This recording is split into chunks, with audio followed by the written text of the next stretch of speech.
Call to order at 6 o'clock. And Chris is taking our minutes. And we have a public comment period. So if you want to raise your hand in the participants with your little your hand, then we can go through some of those. If we don't get to everybody, we can take some more at the end of the meeting.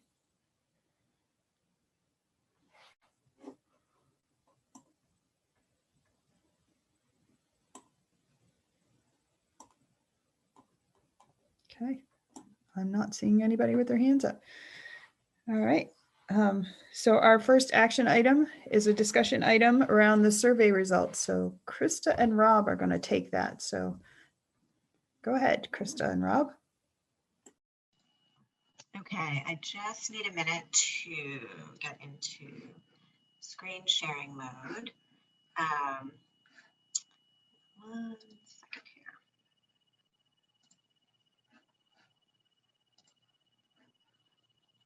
here. Okay, Don, can you just give me a thumbs up if you can see that? Okay, great. All right, hi everyone. So Rob and I have some information to share with you tonight, and we're going to go through this. There's a lot here. We recognize that it's the first time everyone's seeing this, so it'll probably take some time to digest it. So we're going to go through all of our slides, ask if you have questions. I guess we can maybe try to hold them to some different points in our presentation and then again at the end. But this presentation and the summary from the Center for Rural Studies, as well as the raw data, are all going to be posted to our website tomorrow. So we will get started. And there's a link here right now to the survey summary. Okay. So just a quick reminder of what our goals were. Our hope was to provide community input to the board on specific options for the facilities in our district. This came about as an idea in our August retreat. At that time, we were talking about a straw poll survey with a few key questions that developed over time to be more in-depth. As we thought about and developed those questions, really what was most important to us is how can we best answer or how can we best get information that's going to be most useful to the board.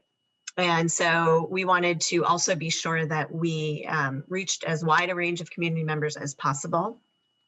We recognize that since we would be hearing a recommendation from Patrick, we would maybe want to include that in the survey. So that was added in after the December 7th board meeting. We also thought it would be a good time to revisit the goals that we developed last fall in our community engagement work and get additional input into those values. So this is really one data point, and I think we've talked about that all along, that there's lots of information that's going into this process as we think about next steps for the facility of our district. And it is going to be looked alongside of other data points, but there is some really good, useful information in here.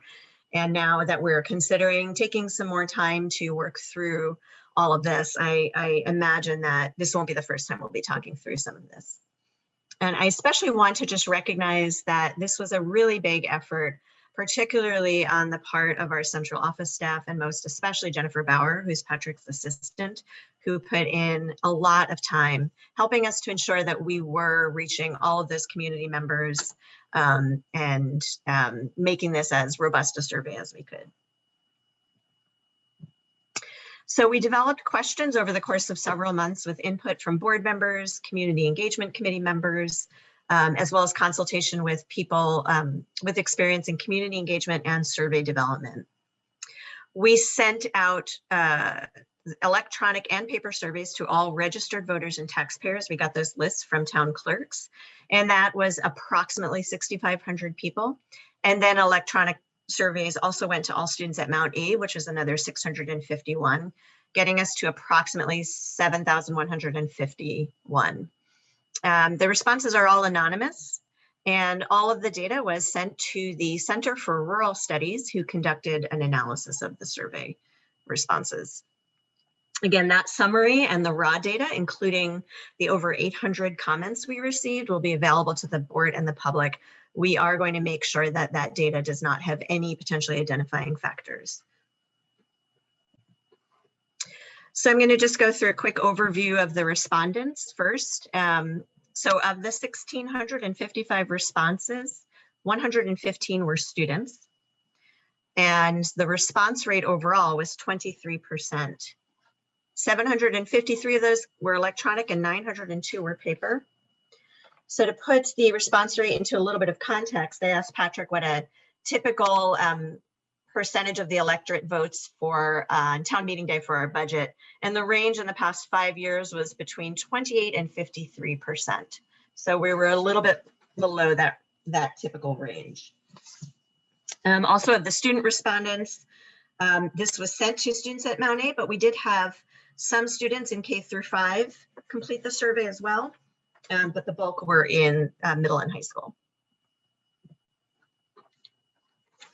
Okay, so you can see how the respondents broke out by town, with Bristol being the largest percentage of respondents at 27.3%. And then going around the circle, we have Lincoln, Moncton, New Haven, Starksboro, and others. Just another point of reference. So 27.3% of the respondents were from Bristol. That the number of respondents represents about 11% of the Bristol total population. The number of respondents from Lincoln represents about 23% of their overall population.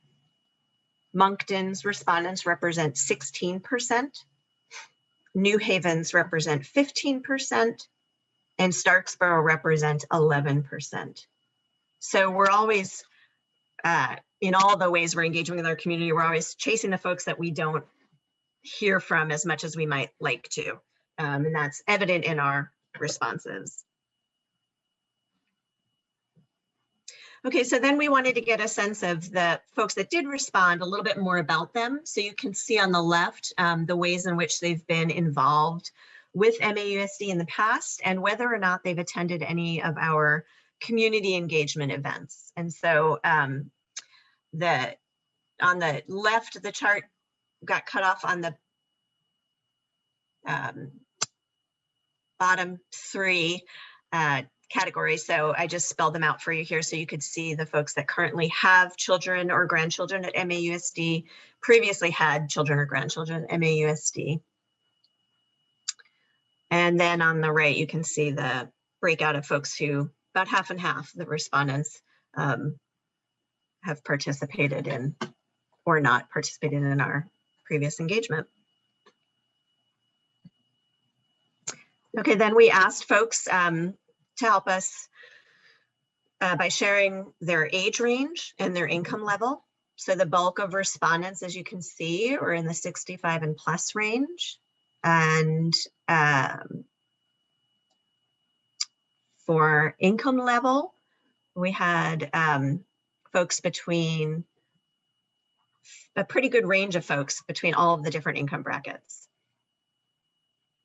And this is something we've talked a lot about, is trying to make sure we're reaching a pretty demographically diverse, as far as our district is concerned, pretty demographically diverse group of people. So I think this shows that we did pretty well in terms of these 2 categories. Before I go into the specific responses, we'll just take a minute to see if anybody has any questions about what I've shared so far. And I can't really see everybody, so if you're a board member that has a question, maybe just unmute and ask, and then we'll move forward.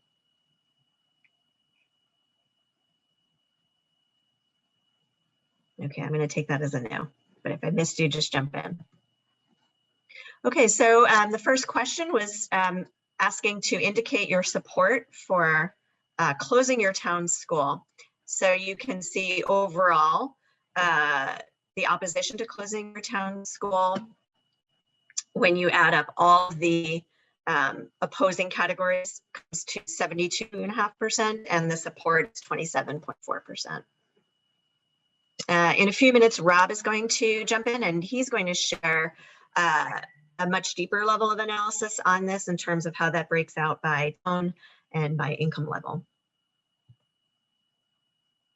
Okay, looking at closing other town schools, adding up again all the oppositional categories, you get 56.8%, so that number goes down a bit. And the supporting categories are 43.1%.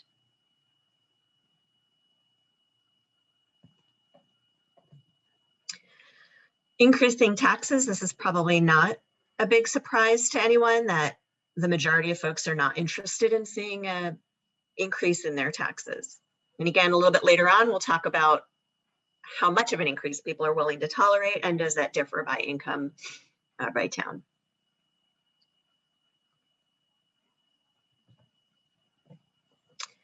And then we asked about the reduction of staff and programming. And you can see it's a little closer to even in terms of the support and opposition.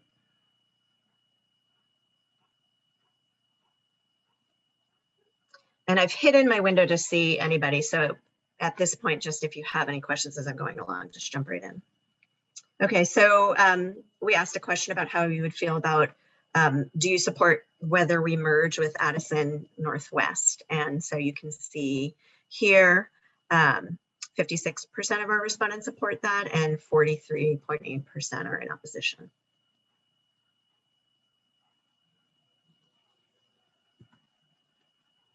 And we asked about repurposing schools. So we've got 56.4% of folks who support and 43.8% who oppose that.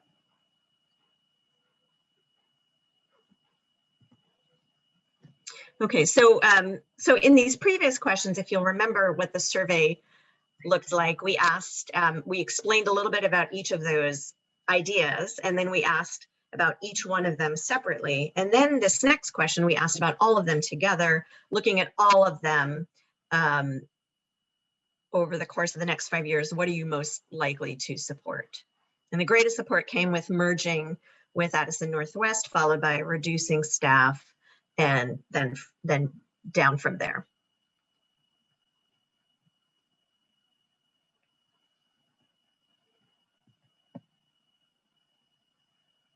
Okay, then we wanted to get into a sense of that tax increase. You know, I know from being on the board, we talked a lot about budget increases and kind of pondering, well, how much is too much? And this question was designed to try to get a sense at, you know, if you say you're okay to increase your taxes or you don't want your taxes increased, can we finesse out a little more? What is your, you know, what level of increase would you consider? And we did that for all of the different scenarios. So you can see here how much folks were willing to accept a tax increase to avoid closing their town school. And I think, and Patrick, you can clarify if I'm wrong, but our budget increases are often in that 0 to 5% over the course of just a typical year. So that's where most folks landed in terms of what they would accept for a reasonable tax increase to avoid closing their town school. That number, that percentage of folks goes up quite a bit when we talk about closing other town schools.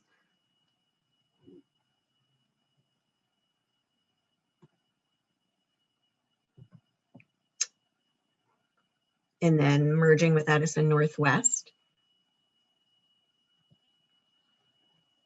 Those top two numbers, if you can't see them well, more than 30%.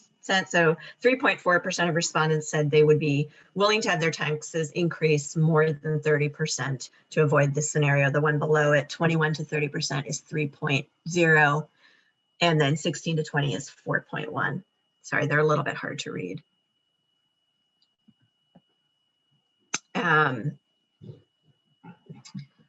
Again, this more than 30% is 3.3% of respondents said they would pay those taxes, be willing to pay those taxes to avoid repurposing schools. 21 to 30% of tax increase is 3.2%. And then I think the other numbers are pretty easy to see.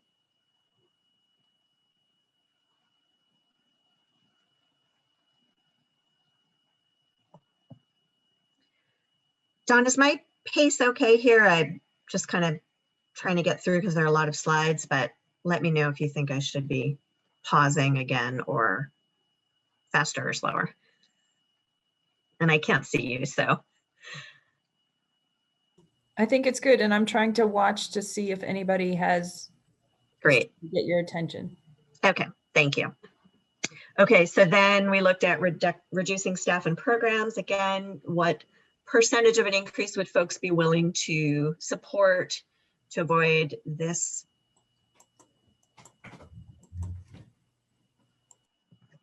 Okay, so that's all the scenarios. Now we asked a question. We asked two questions about values. The second question we wound up not being able to analyze because there was some discrepancy in the way we wanted to ask it and then the way we were able to ask it using SurveyMonkey. So the first question was to let us know how important these values that were developed last fall are to you. So folks could choose between, let's see, not at all important, I think was all the way through to very important, not important, somewhat important, important, or very important. So when you add up the somewhat, or sorry, when you just look at the very important, these are how the values play out for folks. So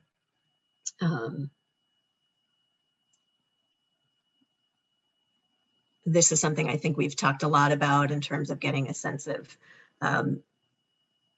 you know, keeping those values front of mind when we are thinking about our decision making. Okay, and then we asked specifically about Patrick's recommendation. We broke that down into two phases, the two phases. Phase one, which was the repurposing of 3 elementary schools and moving students into 2 schools. So you can see here, there's 49.3% of the respondents that support phase one. Again, combining strongly, somewhat, and support, and then 50% in the oppositional categories.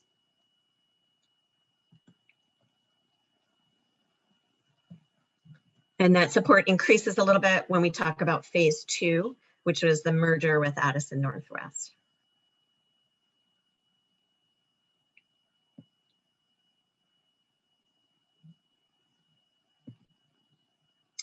Okay, so I'm going to turn it over to Rob now, who's going to talk a little bit about the deeper analysis that the Center for Rural Studies did for us in terms of looking at different categories of respondents and how they responded to different questions. So Rob, do you want to just go through this and I'll keep forwarding the slides, or do you want me to stop sharing and then you can share your screen? No, I think you should maintain that privilege. Okay. Disaster. Okay. All right. I'll wield the superpower. I'd have all the Hollywood squares. I wouldn't see the. Quick disclaimer: Krista and I received the final report. Was that yesterday afternoon? Yeah. We've been sort of trying to chew on this real quickly, put this together. Obviously, more to discuss. And I was counting on nap time today, and nap time did not occur. So flying by the seat of my pants here a little bit.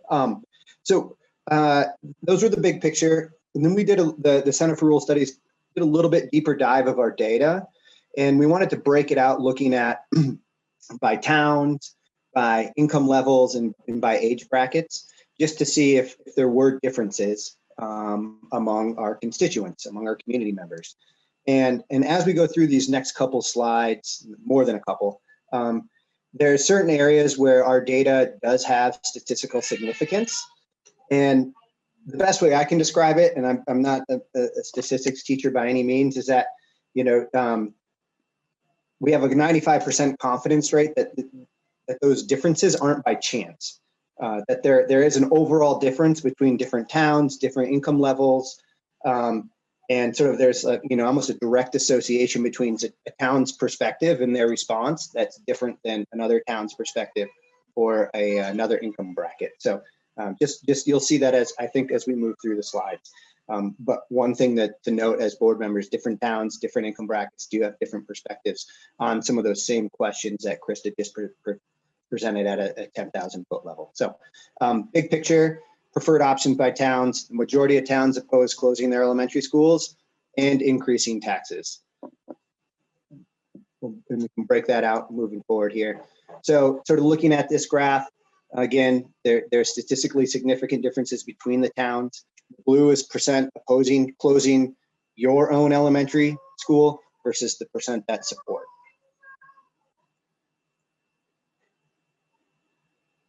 This is that question, closing other town elementary schools. So again, significant.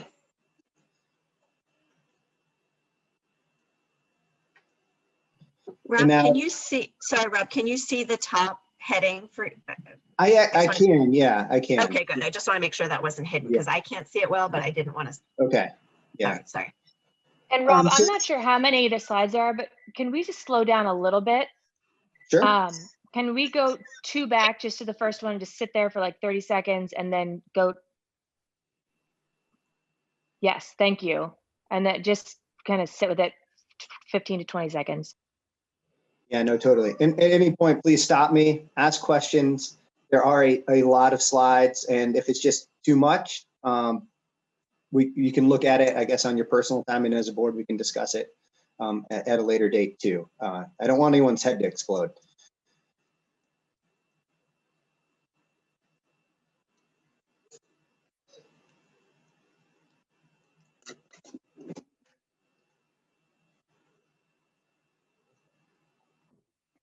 Was that okay?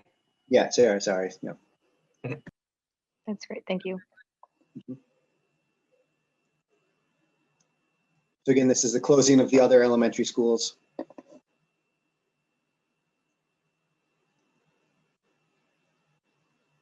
And now this slide, what it does is it combines the 2 previous slides per town in the sense of, support for closing an elementary school, whether it's your own school or someone else's school. So you can compare the different towns and their response overall to the idea of closing an elementary school.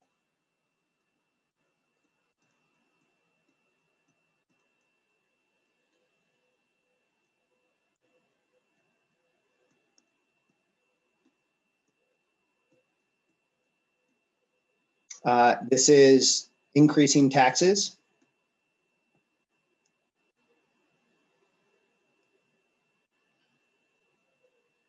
So again, thinking of that significance, different towns have different perspectives when it comes to these questions that aren't just by chance or random. Have a question. It's the people that are opposed, do they fall into the 0 to 5% or 0?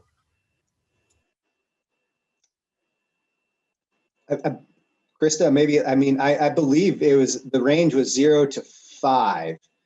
So it's hard to decipher if someone said 0 versus someone said 5. Am I correct? Correct. Yep.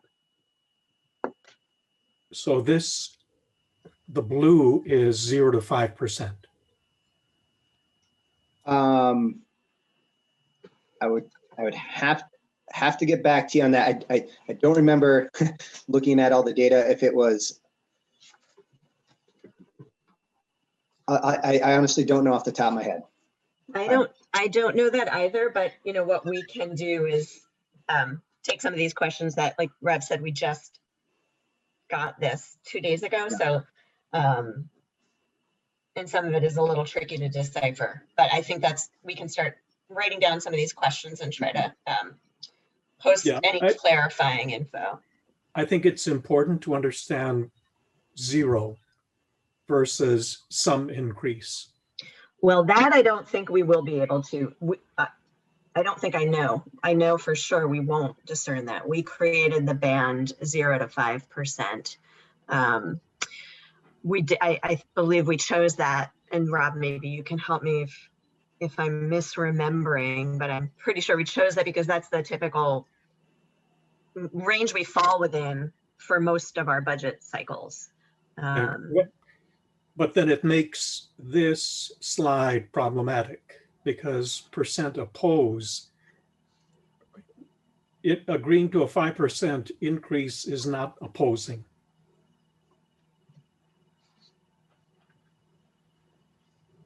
And I would say you're correct. So we'll look into this, and we can get back to everyone. I appreciate that question. So this is Kevin. Is it, I can't remember, is the 0 to 5 an annual increase, or is it over a 5-year period? Oh, that's a good question. Let me just look at the, It was over, I thought it was over the 5-year period. That, we wouldn't ask that question, would be, because only going up 5% over the in next 5. 5 years is pretty It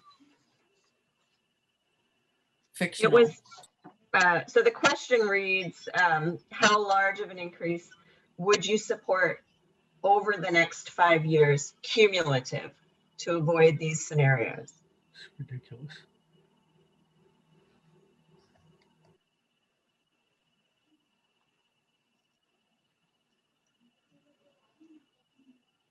Are these slides going to be available? Because I Yep. need to look at the 3 slides, one individual towns, I mean, one for the towns about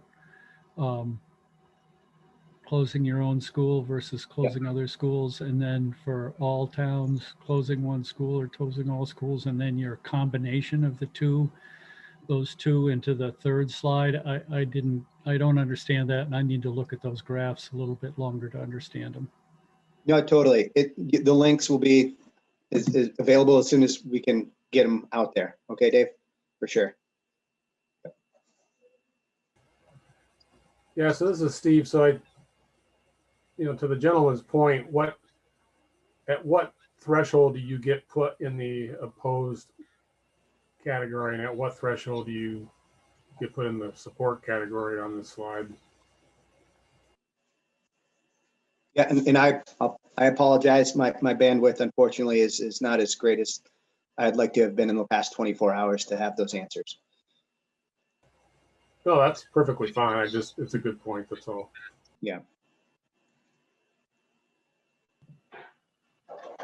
Should I move to the next slide, or are there any more questions on this one? So essentially, we don't know what this slide means actually yet. I mean, Yeah, I I think think it sounds like I- we need to get clarification on what puts you into the tax increase category. Krista, was there a question that just said, to what extent do you support a tax increase? Not a Yes. going by percentage. So I think this is the data from that question. Yep. So we do have that, which was earlier on where we asked folks whether you in a range of somewhat oppose, strongly oppose, somewhat support, strongly support, how do you feel about tax increases? And so we do have that data. Well, that would make more sense if this isn't tied back to how much of an increase you would be willing to support. If this is Yeah, and I'm kind of thinking that that's where we are. yeah. The crosstabs, and when everyone gets a chance to look at them, I just sort of got lost in there personally a little bit while putting this together, so I apologize. Yeah, and also when I'm not sharing my screen any longer, I can pick through some of that a little bit, so I may be able to get the answer on this particular one before the meeting is out. But if not, I'm keeping track of anything like this where we have more questions, because clearly, and to Dave's point, it's the first time we're all digesting this together, and it's a lot of info. So, okay, I'm going to go to the next slide. I'm sorry, are we allowed to ask a question, Krista? At this point? So I'm going to let John, what I think I can let Don answer, but my guess is that'd be probably great for the board to be able to ask their questions first so we can get through, and then any other questions that come up, maybe we can get to after. Right. I would agree. If we can get through the board questions first and the presentation, and then we can allow a few extra minutes to see if there's some comments from the rest of the participants. Okay. Yeah, so I was just digging through my notes, and I think it is that these responses that are graphed here, trying to double check is that differentiation between the somewhat, the lumping of either oppose or support, and that's broken out differently. Yeah, as we move forward. So this is reduced staff and programming amongst the towns.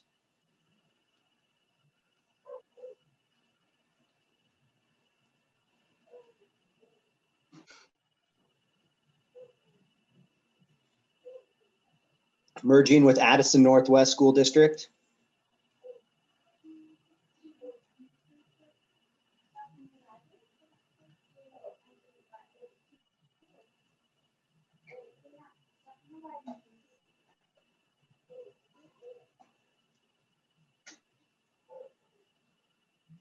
Repurposing schools.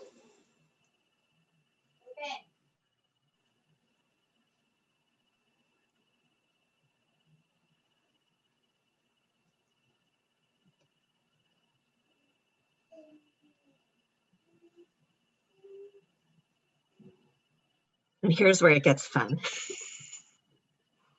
So earlier on, Krista showed that there were questions of different levels, but the most preferred option when looking at sort of all of those put forth, this is a breakout per town. So each one of these categories, there is significant differences between the towns. So moving right to left, we have closing other town elementary schools, closing my town elementary school, increasing taxes, merging with Addison Northwest School District, reducing staff and programming, repurposing schools on the screen. And those ranges up above, the bolded numbers are sort of it's between 5 and 21%, depending on which town you're looking at, or 1 to 11%, et cetera. Yeah, and so again, and I think this helps answer that first question we just had. Again, I think what we're looking at is when we looked at each scenario, I shared the overall responses. Now this is broken down by town, but just looking at the strongly support.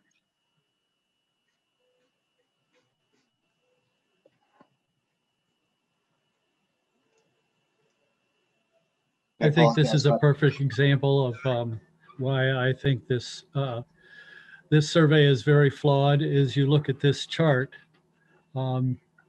reducing staff is part of every one of these categories is reducing staff, and yet only one of these categories is labeled reducing staff.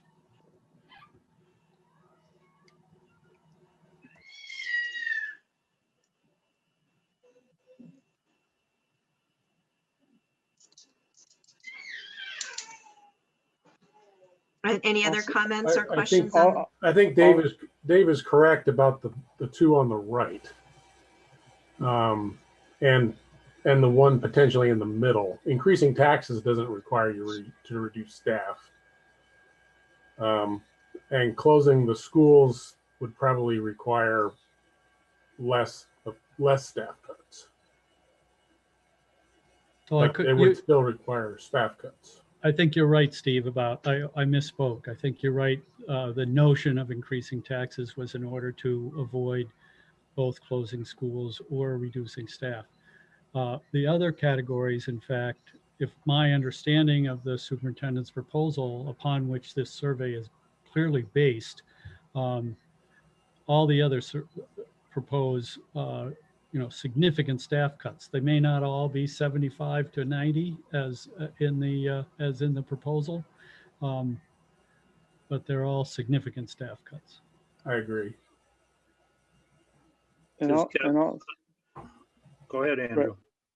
Okay, I was just going to say that you know, even if there are some flaws in the study, I mean, it does seem to reflect the emails I get to my inbox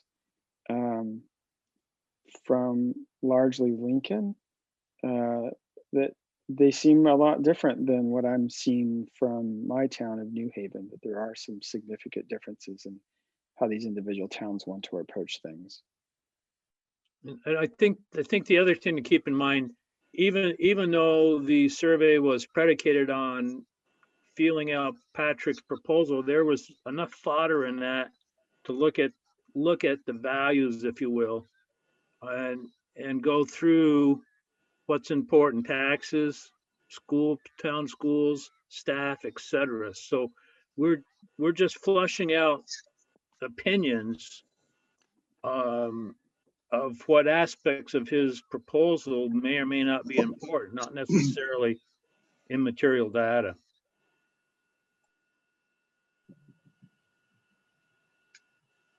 Yeah, when we were going back and forth about the questions, I think what we wanted to try to do was present the different components of the options that have been on the table for a while in some way or another. And then Patrick's option, so that it wasn't just a survey about that one recommendation. So you all make good points. My point is that I received numerous inquiries, phone and email inquiries regarding the survey. And I needed to clarify to all of the people, maybe not all, nearly all the people who inquired of me, that all the proposals required significant staff reductions. And their response was, oh, really?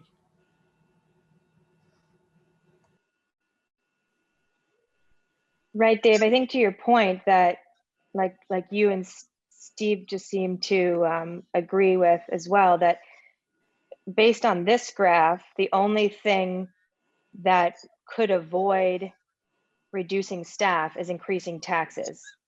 But I think that I'm understanding this is the same as you are, is with or without Patrick's recommendation, the same amount of reduction in staff will need to take place. It could be fewer staff if we actually did a hard closing of schools, because that would save more money. But everything on the table in this slide, except for increasing taxes, requires significant staff reduction of some level. Can I just ask Patrick a question? So I think in all of our discussions, we've talked about the number of staff that need to be decreased. And I just don't think everyone has seen any of those things if they didn't know that was the case. So Patrick, could you remind us about what you would expect the staff decrease to be? I mean, is that a number that over the, I forget if you would say, you usually would put it over the next 5 years. What sort of is the average number that you could come up with, irrespective of whatever we choose to do, the number is still within a certain ballpark. Is that correct? Yeah, that is correct. The projections are as many as anywhere from 75 to 90 positions may need to be reduced over the next 5 years. And those reductions would need to happen really almost regardless of any of the scenarios, except the scenario where we raise taxes high enough to not need to make those reductions. Even a tax increase that is significant, but less than what would be needed to eliminate the need to reduce staff, could produce needed staff reductions. And I think our projection was, when we were looking at sort of the upper end of the extreme, you know, a potential $8 million over the spending threshold, that's the scenario where that's about 91 positions. If we chose not to reduce those 91 positions and instead raise taxes to cover all of those 91 positions, that was, I think, just under a 90% increase in the taxes. and the survey had more than 30, I think was the upper end of the limit on the survey. So yes, it is true. In almost any circumstance, we need to reduce a lot of staff.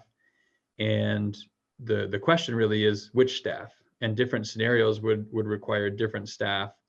And to Steve's point, it is true, if we did do a hard close on some schools, those facilities related costs, which are relatively minimal compared to the total financial picture, would preserve some staff positions, though relatively small in number. The difference in this scenario is really is, what are the programs and supports and opportunities for students we're left with at the end of those staffing reductions? And that's where I think the greatest difference is in how those scenarios play out.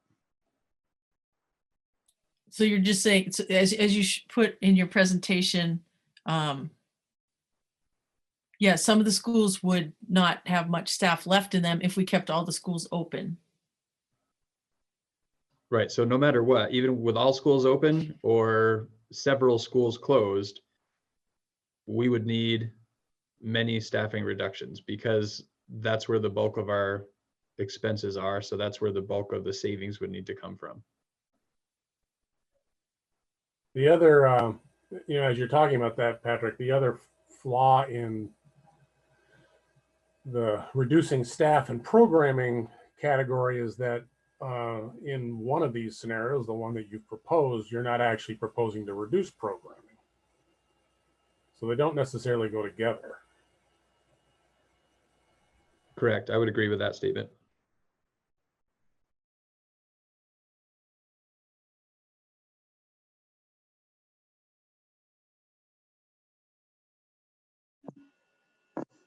Keep moving.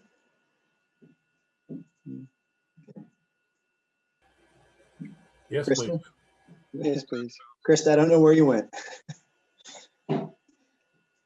I'm here. I think I went to the, did I just go to the next slide? I believe so. I don't have Okay. two monitors, so or this printed out. Yep, I'm on the next one. So this is looking at the values. one of the values questions, and this is what is the very important value.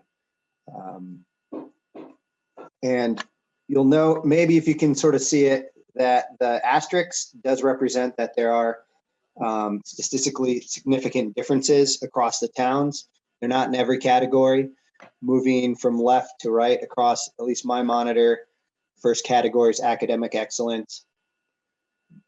The second value is community connections. Third is educators. As we get close to the middle, equity. Next category, social and emotionally healthy kids. Socially, excuse me.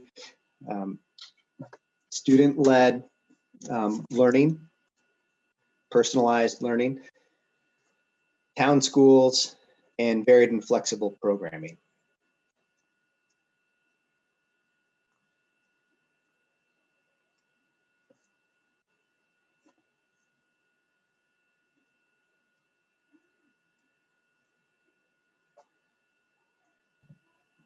Okay, I'm going to the next one.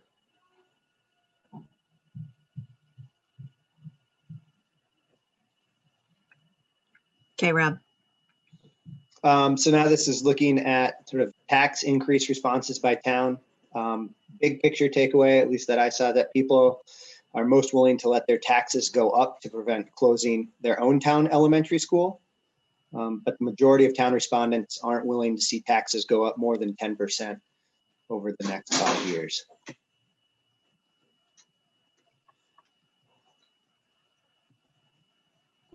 Okay, I went to the next one.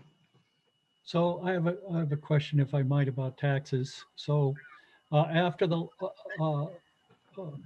looking at the last 5 years, have our taxes gone up more or less than 10%? Seems to me it's likely they've gone up more than 10%. And over a 5-year period, I think 10% is maybe close to the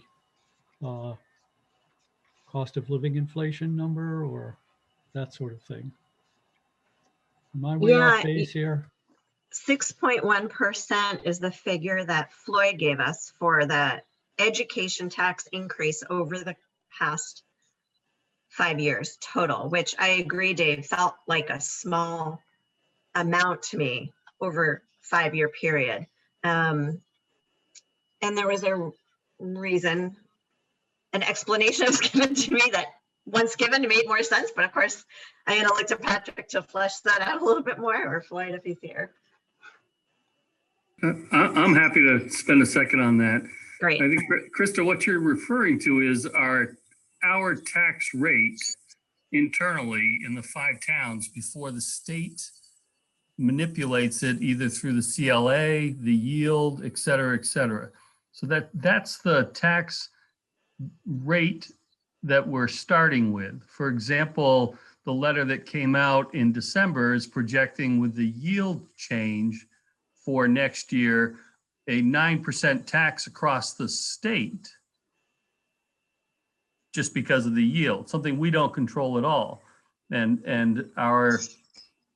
so it's kind of, you're comparing two different pieces there. And I don't mean to be vague or evasive in any way, but you're comparing our tax rate when we hand it over to the state is different than what you and I pay in our taxes once the state does its manipulations. Does that help?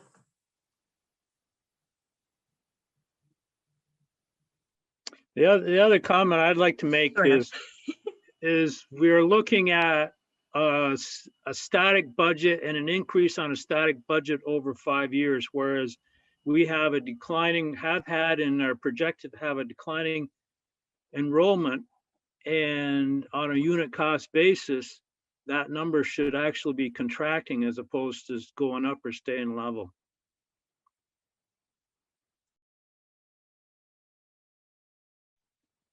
Just as my point would be that, 0 to 5%. I mean, no, it's clear that nobody really wants their taxes increased. I mean, let's be straightforward about that. I shouldn't say no one, but the vast majority. There are a few wealthy individuals who think it'd be a great idea for their taxes to go up. Most everybody doesn't want their taxes to go up. And looking at over a 5-year period, somewhere in the 5 to 10% range is the normal growth of the cost of educating our children. And most people expect that, even though they may not like it, but they expect that taxes are going to increase because costs increase. So to start with a baseline of saying 0 to 5% over 5 years, that's like, I mean, we'd have to cut people even in good times to maintain that level of increase in taxes. Patrick, can I ask you another question? Because I think I know the number, but you might know it better. How many positions have we cut in the last 5 years? Was it close to 50? Yeah, I'm thinking more in the last 3 or 4 years, it's been about 36, 35, somewhere in that range. Mm-hmm. In 3 years? 3 or 4, I'd have to go back and double check. Because I think for 5 years it was over 40. When I did the video and looked at the stuff, it was like in the lower 40s over 5 years, but I'm pretty sure. That may be right. I know in 1 year, might have been in building FY20, we reduced 15 point something positions, maybe close to 16 in that 1 year. So that I know, like we didn't fill about 9 positions this year. So yeah, that low 40 over 5 years is at least in the ballpark. So you're talking about double that amount in the next 5 years, pretty much, give or take. Yeah, yes. Okay, thank you. We got a lot of people on the call, so I want people to hear that because we have talked about that. It was in the video, it was in some other places, but I know it's hard to watch everything and get all the numbers. So thank you. And Patrick, can I also ask to that question of the number of staff that is going to need to be reduced in the next 5 years, have we budgeted in career change incentives? Can I suggest that we get through these slides? These questions are Yes. sort of veering off the agenda, I think. I mean, not that they're not important questions, but I think we need to save those up for after we're done doing this presentation. And Yeah, I'll be that really makes sense, brief, and Steve. just to not leave you hanging, Sarah, the answer is we do not budget for career change incentives because in most cases, in fact, in all cases so far, when we've offered these, the cumulative effect of offering those career change incentives produces savings.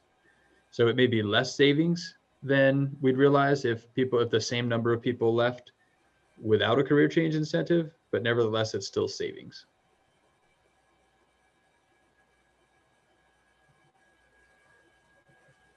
Okay, I'm going to go to the next slide, Rob. So we're still on the tax increases as compared to the different, different scenarios. Now we're on other elementary schools.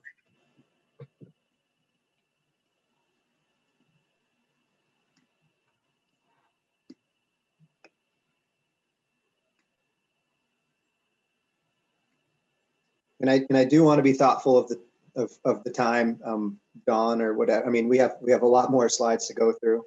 Yeah. So, Patrick is able to give us a little of his time. So I don't want to take, all of his time though. So if we can just keep moving along, and remember, board members and everybody's going to get to see this information and study it longer. And this is not the end of the discussion. We're going to keep talking about this. So this is just the first look.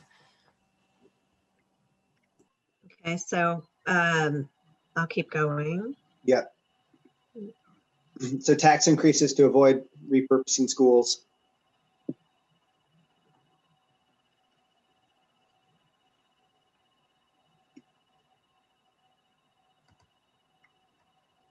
Tax increases to avoid reducing staff and programs.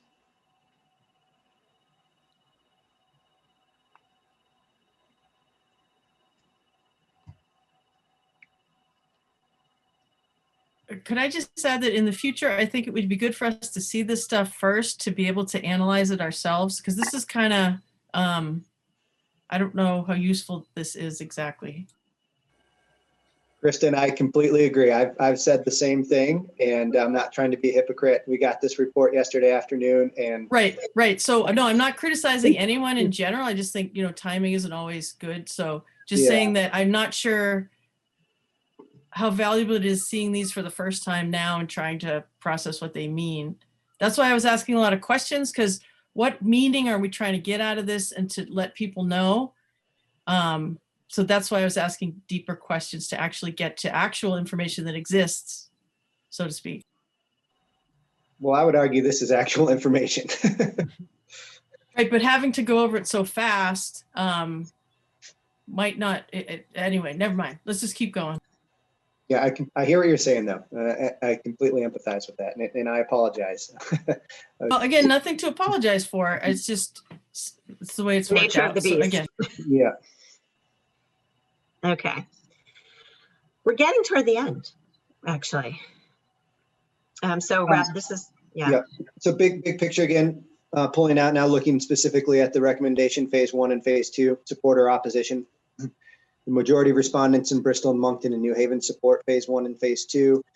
The majority of respondents in Lincoln and Starksboro oppose phase 1 and phase 2.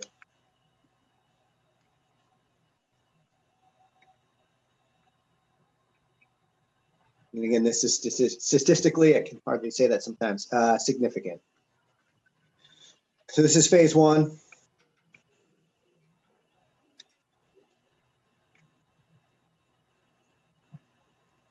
And here's the breakout for phase 2. Again, phase 1 is repurposing of 3 elementary schools, and phase 2 is then merging with Addison Northwest.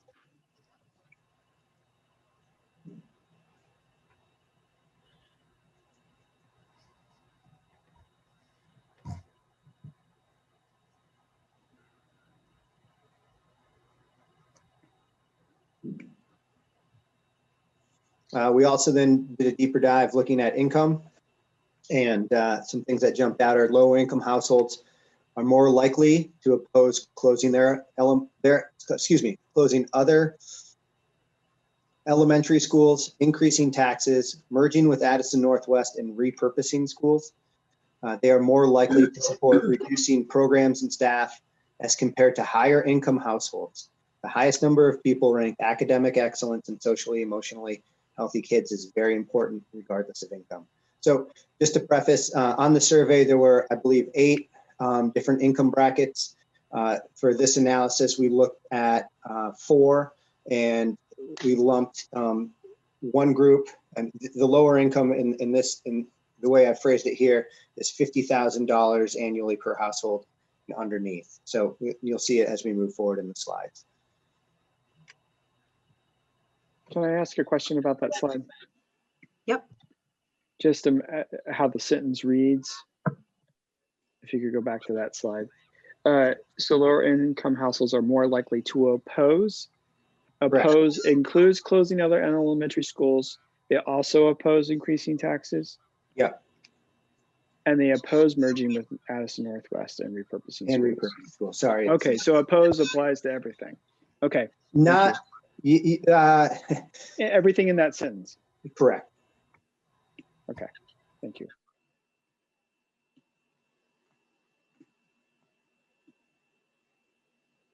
So again, here's those breakouts looking at those 4 income categories. Closing My Town Elementary School.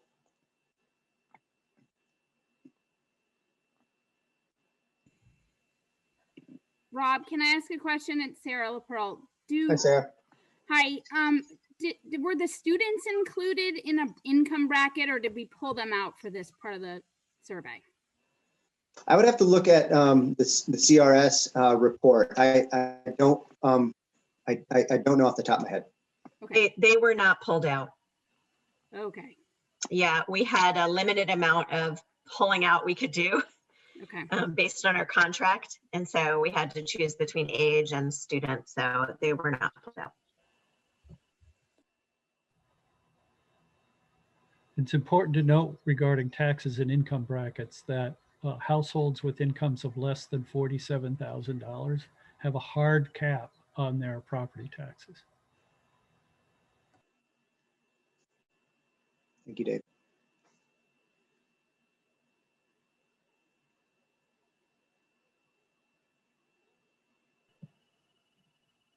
So closing other town elementary schools. And so to Andrew's question about that original statement, here's where we get some significance in the results, at least statistically, with p-value of 0.05.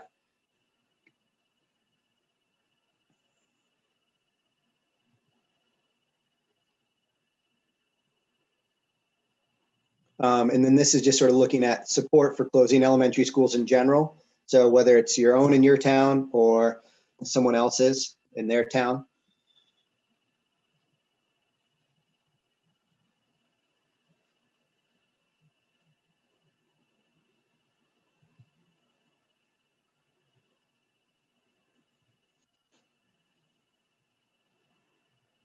And here's that increase in taxes. And to go back to that original question a long time ago, we can get you the answer on that. I apologize.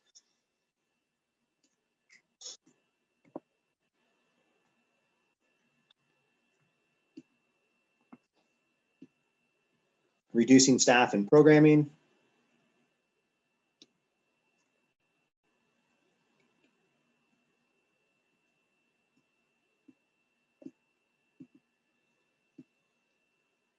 Merging with Addison Northwest School District.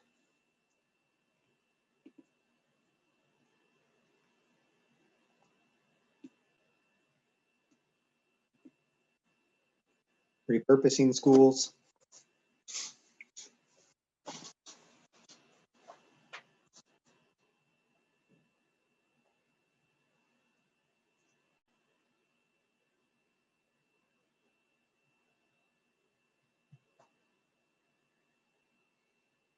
Again, the title might not be correctly what was on the survey, I apologize, but most preferred outcome by income.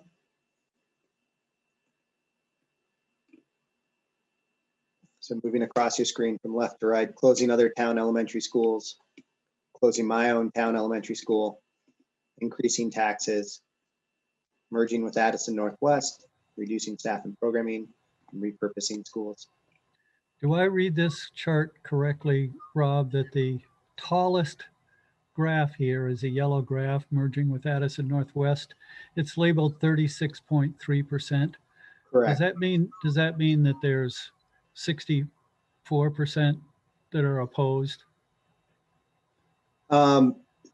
Basically, it's saying that of people that make their household income of $150,000 or more, 36% of those respondents, that was their most preferred option.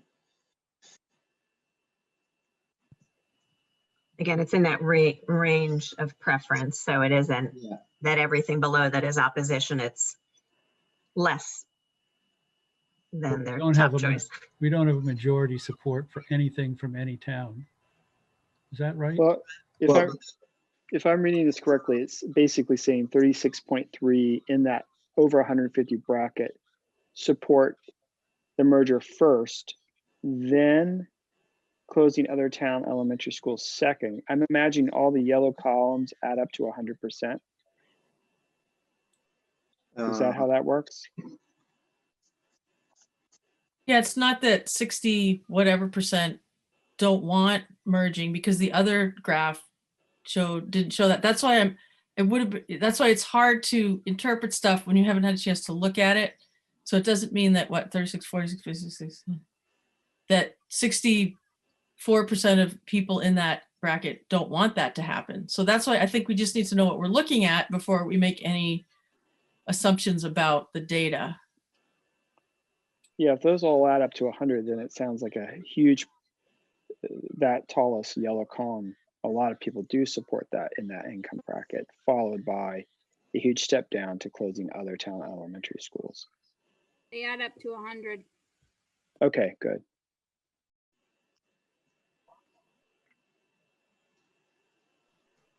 Thank you, Sarah. Yeah.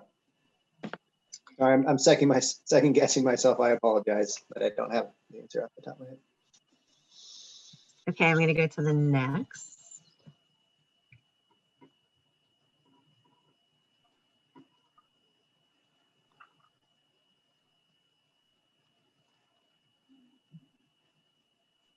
This is looking at the values. So percent of respondents indicating these values were very important in that sort of scale. And we do see some statistically significant differences, not across the board, but in those asterisk columns.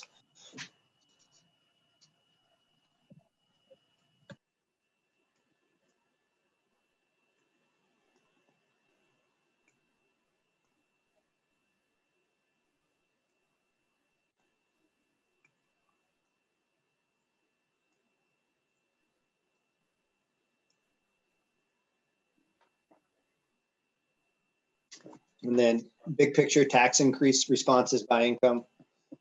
As Dave said, most people don't want their taxes to go up, but people are most willing to have taxes increase to avoid closing their own elementary school, but it's not necessarily by a lot.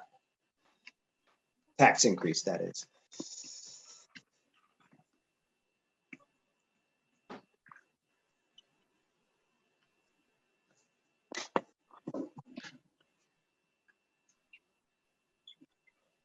And this is looking at closing your own elementary school.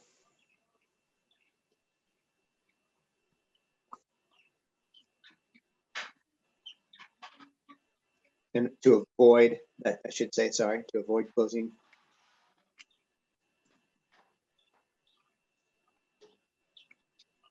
To avoid closing other elementary schools.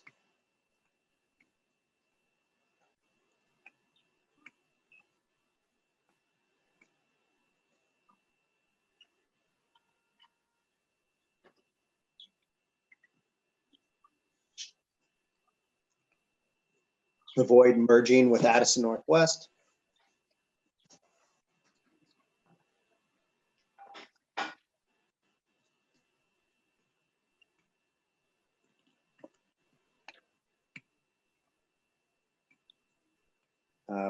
It's taxes to avoid to avoid repurposing schools.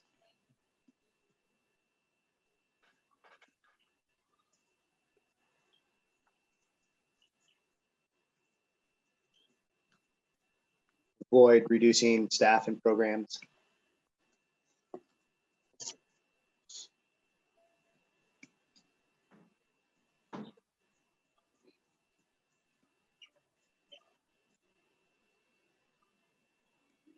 And then this is sort of a percent of respondents willing to have their taxes increase more than 15% to avoid the different, to avoid the different scenarios.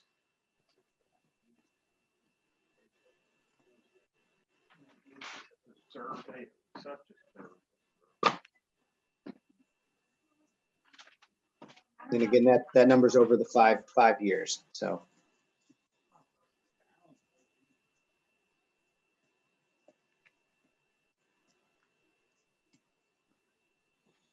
This is the last section. Thank you for 2 more slides. Thank you for staying with me. Wonderful. You're doing great. Phase 1 and 2 support opposition by income. The majority of lower income respondents oppose both phases of the proposed plan, while higher income respondents support both phases of the proposed plan.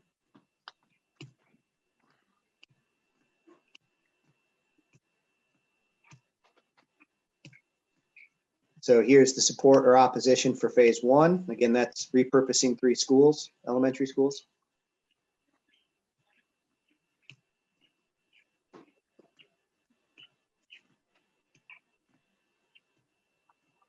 And support or opposition for phase 2, the merger with Addison Northwest.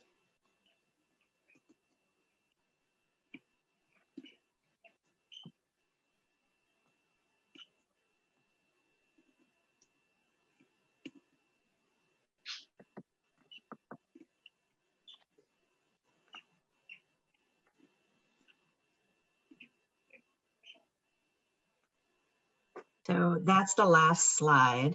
We don't have any blank slide to say that we're at the end, but we are at the end. So it is a lot, and to your point, Kristen, it is hard to really digest. And I think it's really important for us all to, especially a little later in the agenda, we're going to talk about our timeline and, how we want to weave in this information. This is an overview. It's fast and furious, and it's what we promised we would deliver on this date. So it's by no means, I think, the end of the conversation. And I think Rob would probably agree with me that it's, it needs to be taken in the bigger context, and there are some really good info here, and there's probably some info that's less helpful. So, yeah.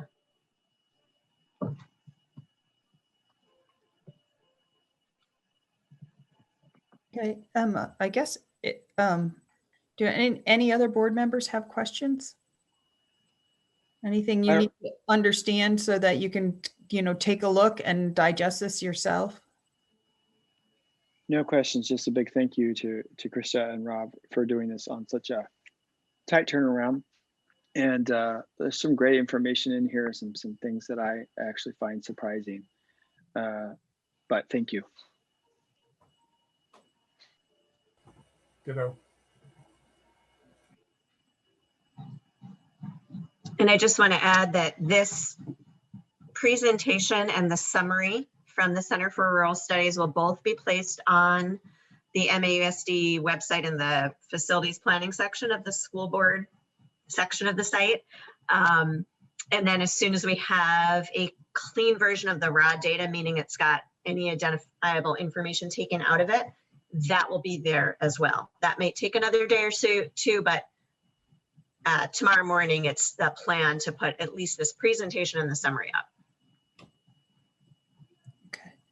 All right. And then I guess we could take if no other board members have any comments, we could see if there's anybody, any of the other participants. We could take 1 or 2 because we have to keep moving along. But are there 1 or 2 people who have burning questions they'd like to ask regarding the survey?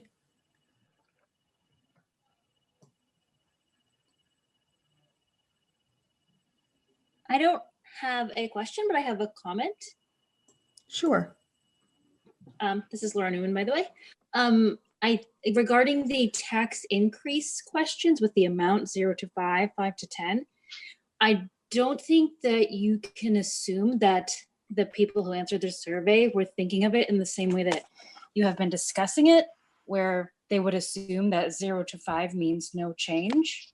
Because when I answered the question, I was just thinking, yeah, I would pay a little bit more to avoid an outcome I didn't like. So it's like, I was thinking of percent change from what it would normally be.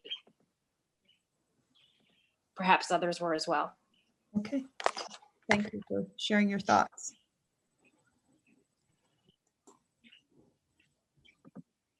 Okay. Don't see anyone else. So, all right, we'll keep moving along. Krista, I guess if you want to stop sharing your, there, we can see everybody. Thank you. Our next is a discussion, and it's the superintendent's response to some requests for information. So Patrick, if you'd like to start off. Yeah, I'd be happy to. So my turn to share my screen and show you some more things to look at. So let me do that. Oh, Krista, it says the host disabled participant screen sharing, so you may need to return the host privileges to me. Okay.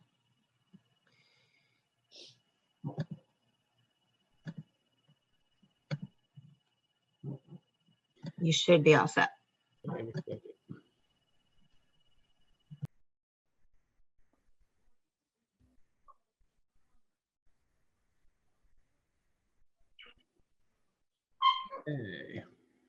So let me just sort of orient you to this document. Basically what I did was I went back to the minutes from the December 22nd meeting, and I pulled all of the questions by board member from that meeting.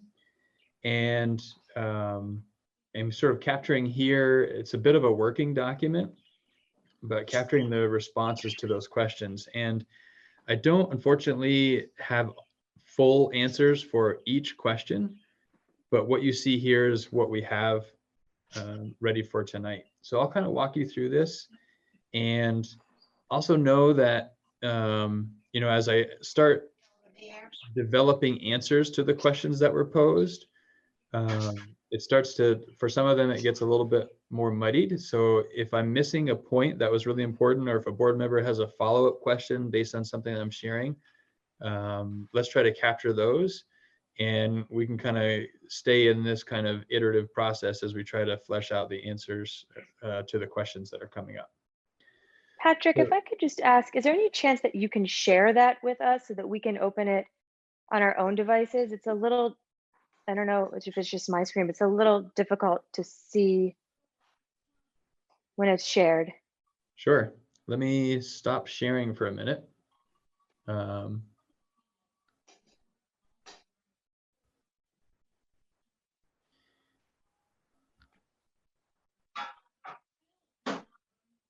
I temporarily lost power. I don't know if I'm going to be able to continue. We'll see how it goes. My lights are blinking as well, so I hope I'm not on the same line, Dave.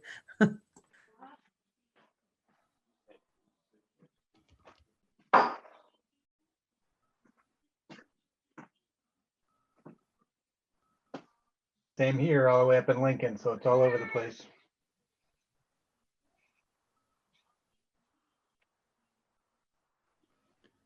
All right, this should be shared with you now, with the school board members at least.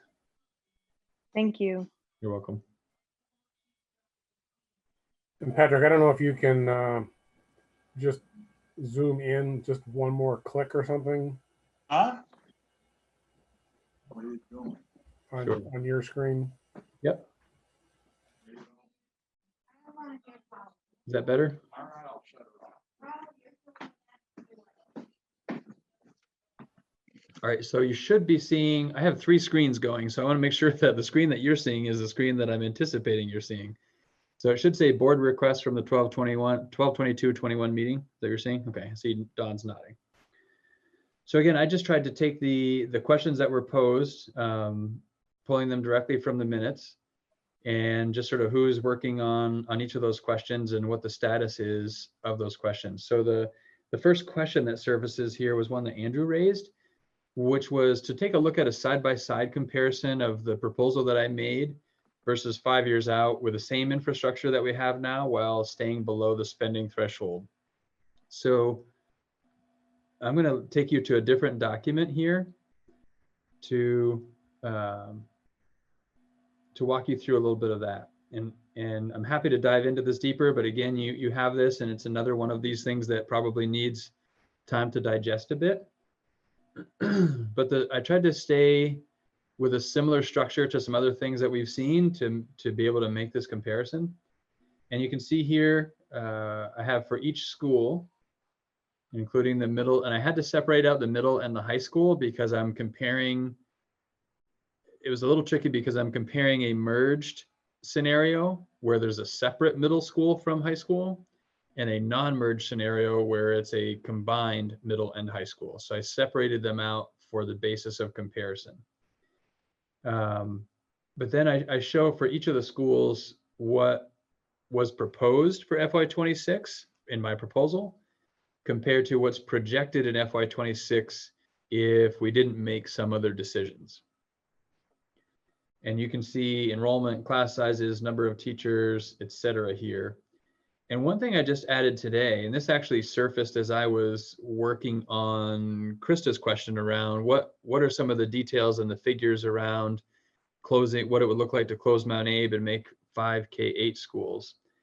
But I thought this is sort of new information, but I thought it was relevant to the conversation around what we'd be looking at. So this is an attempt to show the grade configuration and class size looking out to FY26 in the scenario where we don't make some of these other decisions. And so the first thing you see is what the grade is, and then the number of students in that class based on the projections for enrollment.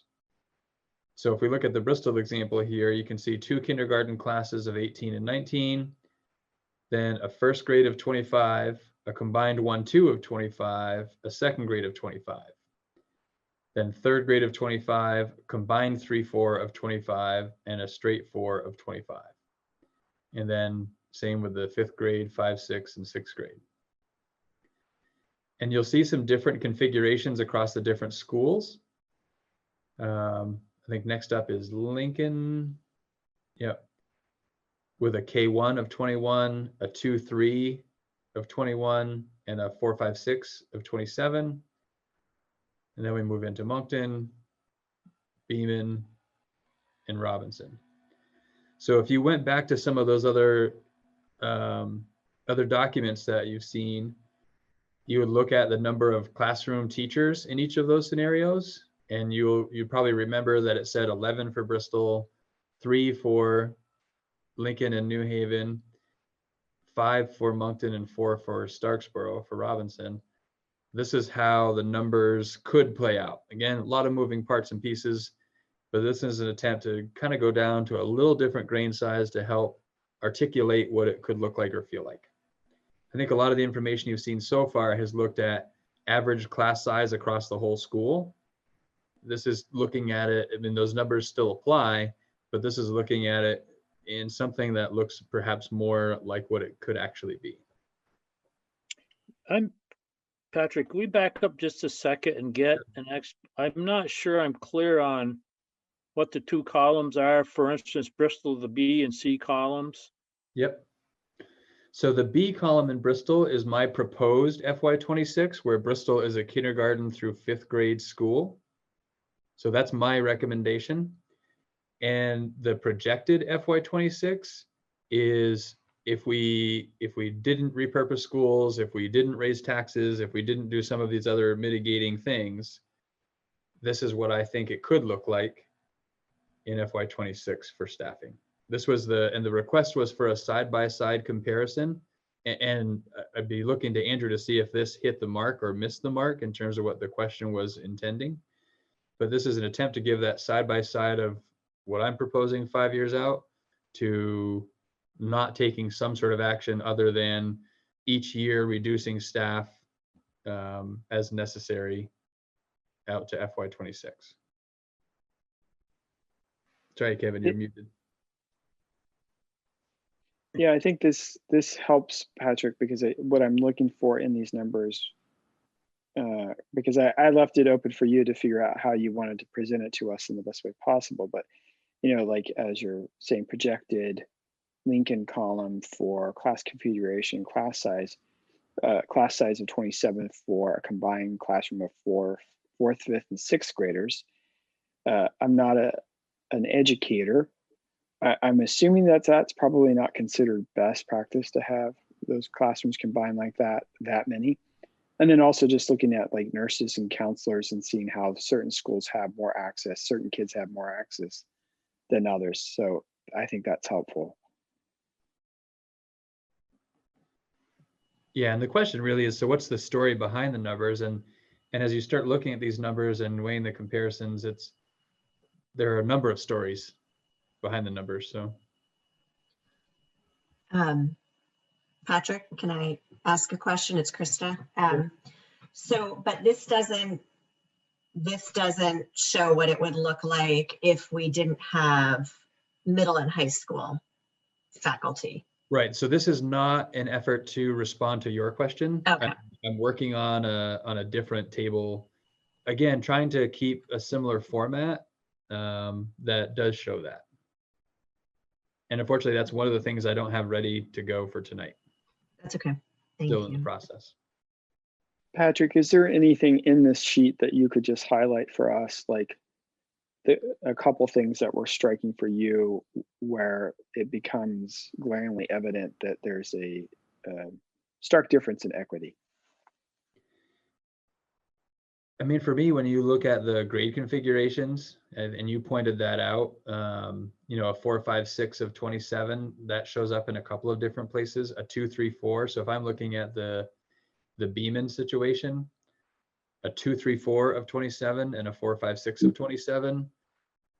Concerning. Looking at Robinson, class sizes of 28 in the upper grades, combining two.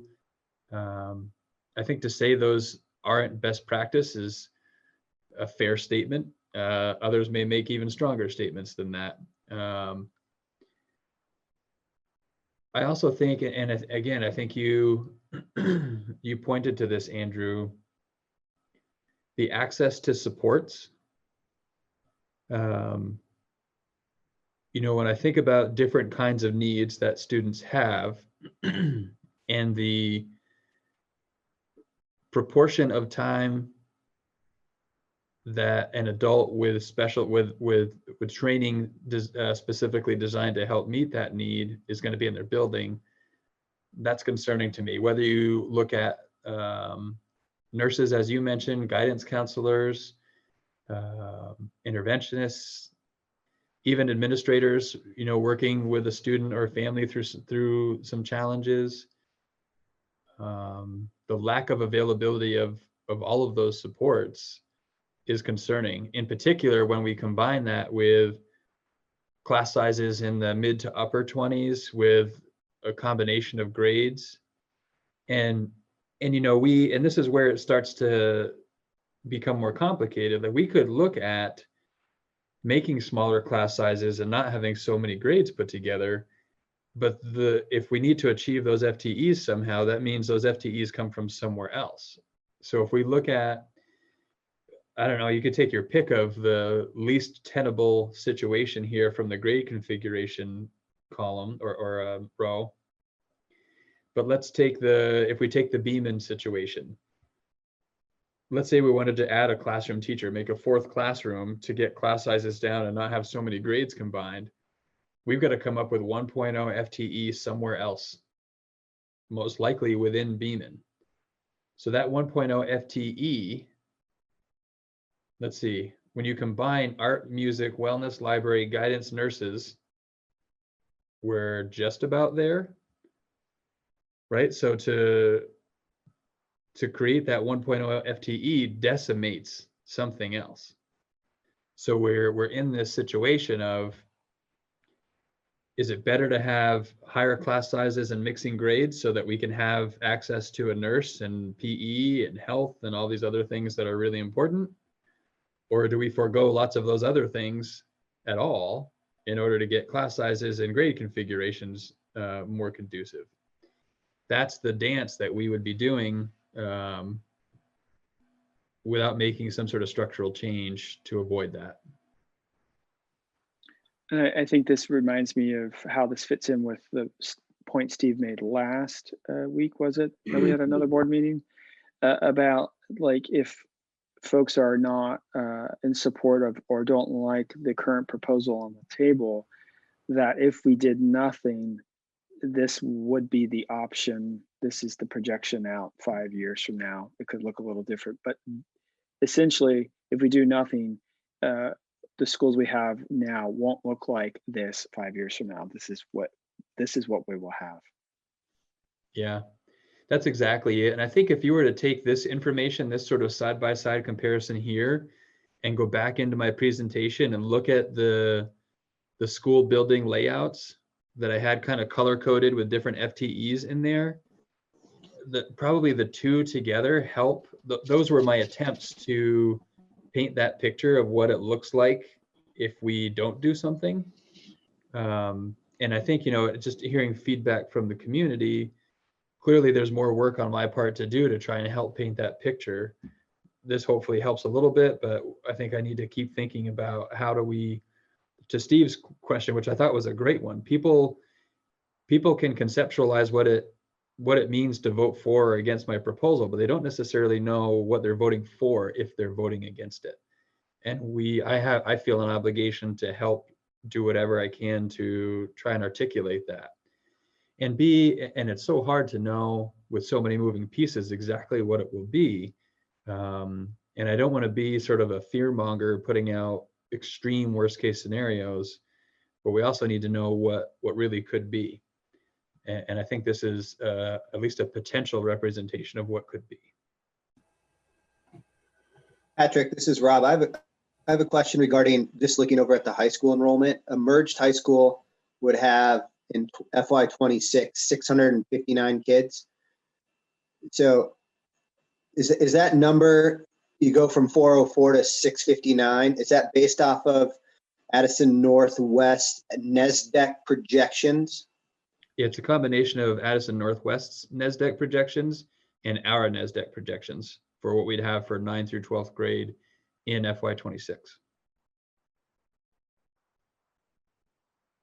And I think the story there, you could look at the programming, but also the efficiencies, right? So if we look at English teachers, for example, in walking through this with Shannon, our high school principal at Mount Abe, trying to find that line of number of positions needed to continue to offer a breadth of programming that we're striving for, with needing those efficiencies, right? So 6 English teachers, presumably for 659 students, but we would work hard to try and keep 5 English teachers for 404 students. So there's an inefficiency there that costs money, but it's an attempt to keep a breadth of programming at the secondary level that we think is important to have. So I think that there's a story there to be told as well. And there's a similar story to the access to supports for secondary students as well. And Patrick, this is Rob. Can I ask one more question? Do they utilize the same, maybe this is going further down the road, but do they utilize the same MTSS system as we do?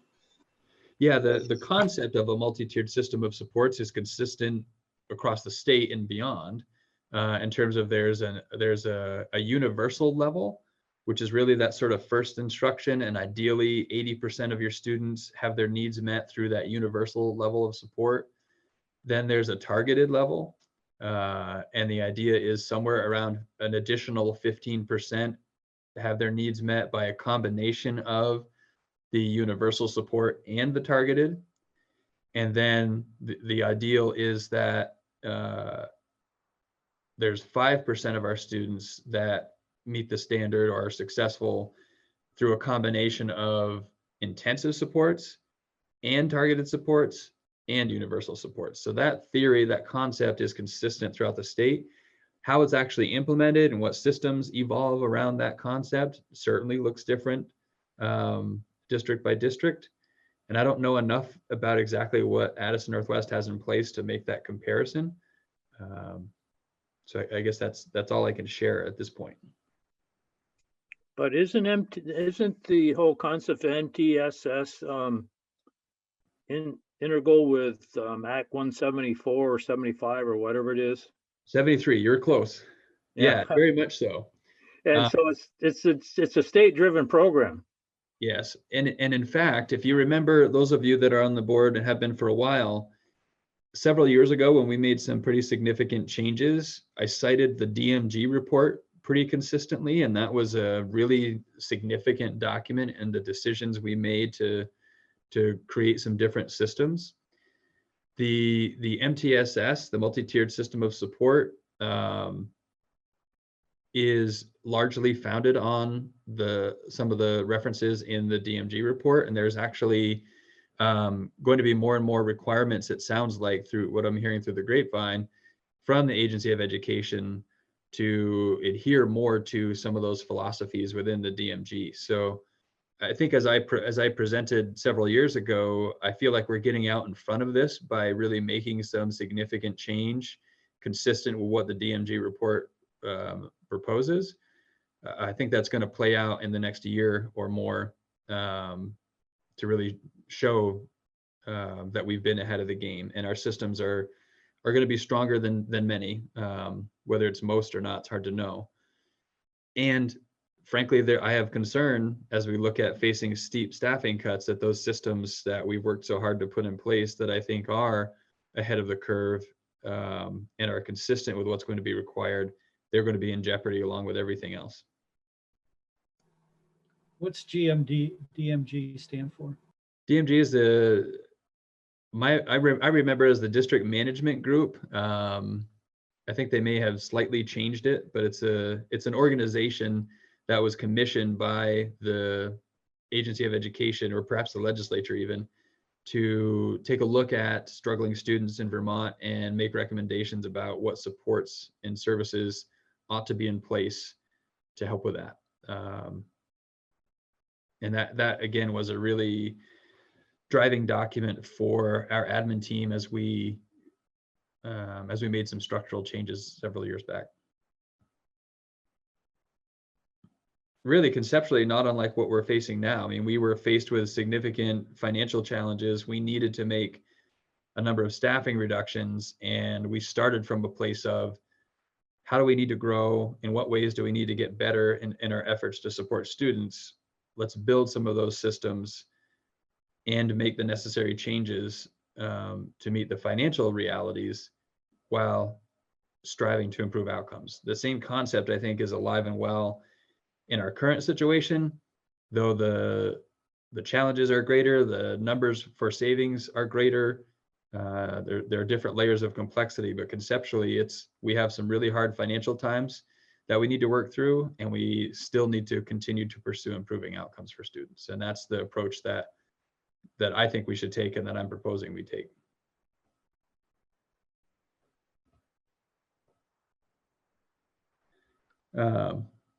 And then I did the same thing. So kind of looked at FY26 in what I proposed. And this is as a merged district. So this would be sort of the combined central offices, if you will, versus FY26 if we were standalone still and we're just MAUSD. And again, where you don't see a change, from my perspective, points to an inefficiency. And it's sort of necessary to operate a district. And, you know, superintendent's a good example. A bigger district in our merger doesn't require 2 superintendents. 1 superintendent can do that. But if we stay 2 small districts, each district needs a superintendent. Similarly with whether it's an assistant superintendent or a curriculum director, call it what you want, somebody in charge of curriculum instruction and assessment has to be there. Student support, business manager, HR, all these pieces are important to have and probably don't need 2 in a merger. Other places you can see there would be some, we can scale up or scale down. But for the most part, there's a lot of redundancy or inefficiency in continuing to operate two different districts. So that's the gist of it. Again, lots of numbers here. And I'm happy at a future meeting to take more direct questions to some of these numbers as you've had a chance to look at them. But this was an attempt to answer Andrew's question.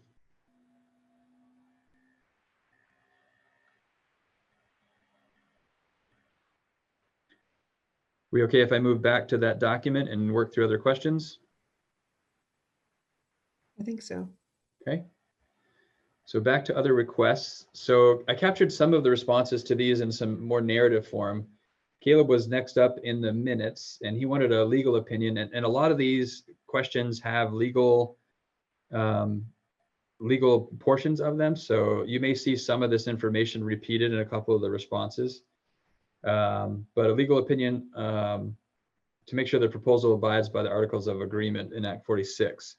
And so in conversations with Mr. Mube, with Bill Mube, our new counsel that you got to meet recently, I don't remember when that was, his opinion is that the MAUSD board, and some of this may differ, right? So he's been doing some additional work since he was last with us. I've actually reached out to the Agency of Education's council. It's actually the council that supported at the time ANESU in the merger study. And so information we've collected from the Agency of Education's council, in addition to work that Mr. Mube has done, has changed his thinking a bit since last time he was with us. So you may see some things that are a little different than what you heard. Mr. Mube's opinion is that the board has the authority to repurpose schools in a manner similar to the proposal that I made.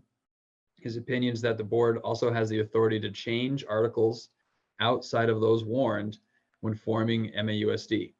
So when MAUSD is formed, there was a warning put out, just like would need to happen for anything that's on a town meeting day ballot.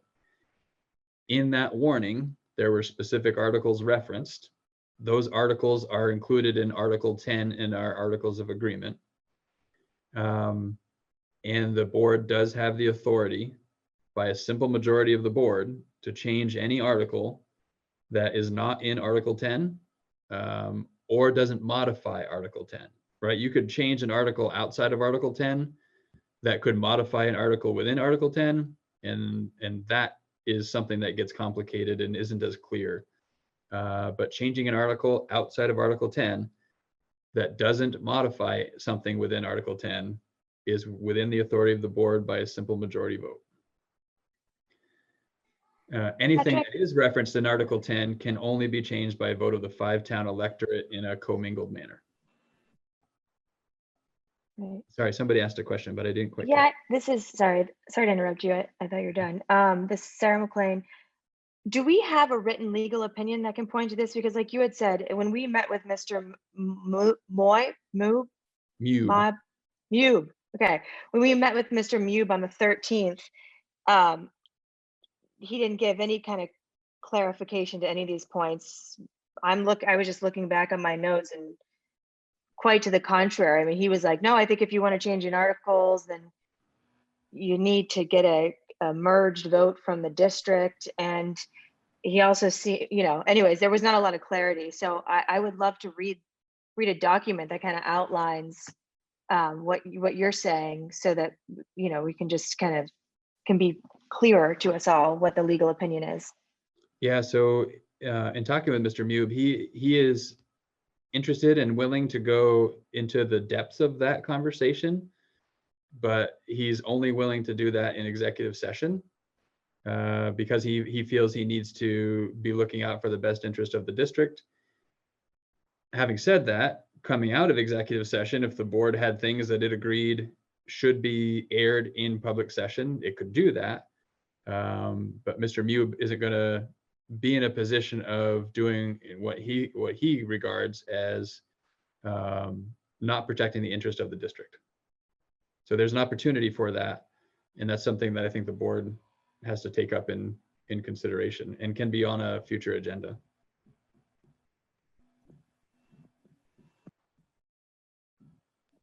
Yeah, Patrick, I'd like to see the same, because that's a much different synopsis of the conversation that we had not that long ago. And let's be honest, we've gotten a letter from the town of Starksboro Select Board. We've gotten a legal opinion from the town of Lincoln. Going through the legal avenues, trying to push this proposal through is not the winning solution here. Just because we might be able to is I think long-term damage to this district. So I would appreciate to see that writing and have that conversation with him. And is it necessary to have a conversation, or can we just see a document, an opinion? Again, from Mr. Mube's perspective, as the person representing us, he's adamant that that needs to happen in executive session, at least to start. Again, what gets shared outside of executive session afterwards, the board can deliberate over. But that's his position. And Dawn and I were on a call with him earlier today. Happy to have Dawn weigh in if she thinks I'm misrepresenting what came out of that conversation. Well, no, I think you are not misrepresenting it. You've said exactly what his message was to us. I was noticing Caleb had his hand up, and I didn't want him to get lost before somebody else. Sure, and feel free to help me. I may not see the hands as I'm sharing screen, so feel free to jump in. Yeah, Patrick, can you just spell out a little bit why we would be changing? So if somebody's outside of Article 10, sort of what was Mr. Mube talking about there? Do you have a sense? Yeah, it connects to, so there was a question around Article 16, and that I think Sarah had a question around that and the legalities around Article 16. So that comes up a little later. Yeah, and if the board felt that Article 16 was prohibitive and it was making it difficult for the board to do what the board thought it needed to do, the board has the authority to change Article 16 by a majority vote. But it sounds like Mr. Mube is saying that we don't need to make any change in order to repurpose schools, that no change to Article 16 is necessary. So is that right? Well, I think necessary, beneficial, I think there's conversation to be had around that. I don't know that there's crystal clarity on that question yet. But I think what you represented there was that he's basically saying, we don't need to change Article 16 to close schools. That's his opinion, right? Yeah, to repurpose. I believe he feels confident that the board has the authority to repurpose schools as it stands. If there was some question about Article 16 getting in the way of that, the board has the authority to change Article 16. So he would recommend changing Article 16, even though it's not, in his opinion, necessary. Is that? Yeah, I don't know. He hasn't specifically stated with any clarity that he recommends we do or don't change Article 16. He's simply clarifying board authority, which is really what the question was about. What is the board's authority? And he is clarifying that this board cannot change Article 14 since it was included in Article 10 in the public warning. Correct. So that would need a majority vote of the electorate. I'm sorry, go ahead. Sorry, that would require a vote of the 5-town electorate commingled, and then a simple majority would change it. But that basically the provision for closure of schools in Article 14, in his opinion, has no bearing on this type of repurposing. Correct. And I think that's where's the line, right? So one extreme, as we think about the concept of repurposing, one extreme is we move only the 6th grade to another building. That is repurposing. The other end of the extreme is we change a building to a storage facility. So somewhere in between is what might be considered a common definition of closing. And that's a point that is debatable. Oh, if I could jump in here for a minute, I'd like to support Rob's comment concerning, one other town is lawyered up and we have a town select board that is concerned. Lawyers, and my brother is one, lawyers operate from an adversarial position. That's their job. It's my client against your client. I would like to think that we're all in this to try to do the best thing for our kids. And so I also think it would, if we had, I think the absolutely last thing, like way down the scale, is getting involved in a court and a legal battle. I believe it would do long-term damage to our school community and to our individual towns. And I would like to do anything to avoid a court battle. I'm sure Attorney Mube is looking at this like the board is his client and the Lincoln lawyer is their client and it's us against them. And so we have to set up this legal struggle. That's how the lens lawyers look through. And I don't want to look through that lens. I don't necessarily disagree. And I just for a point of clarification, I'm not offering you my opinion on what the board should do in terms of voting or not voting or do this or don't do that. This is a direct response to questions posed by board members. And for that matter, Mr. Mube isn't even at this point saying you should or shouldn't do something. This is simply offering clarity from his opinion on what authority the board does and does not have as they consider what option to take.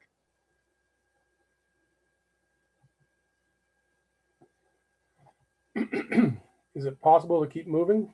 Yeah, I was gonna say, we're gonna have to keep moving or we're gonna be really late. Works for me. All right, Steve Rooney is up with the next question. What's the backup plan if the proposal is voted down? And really, as it stands now, the backup plan is to work as we've been doing, sort of from year to year and responding as the financial picture unfolds, right? FY23 looks worse probably than FY22 and then FY24. So it's going to ebb and flow a bit over the next 5 years.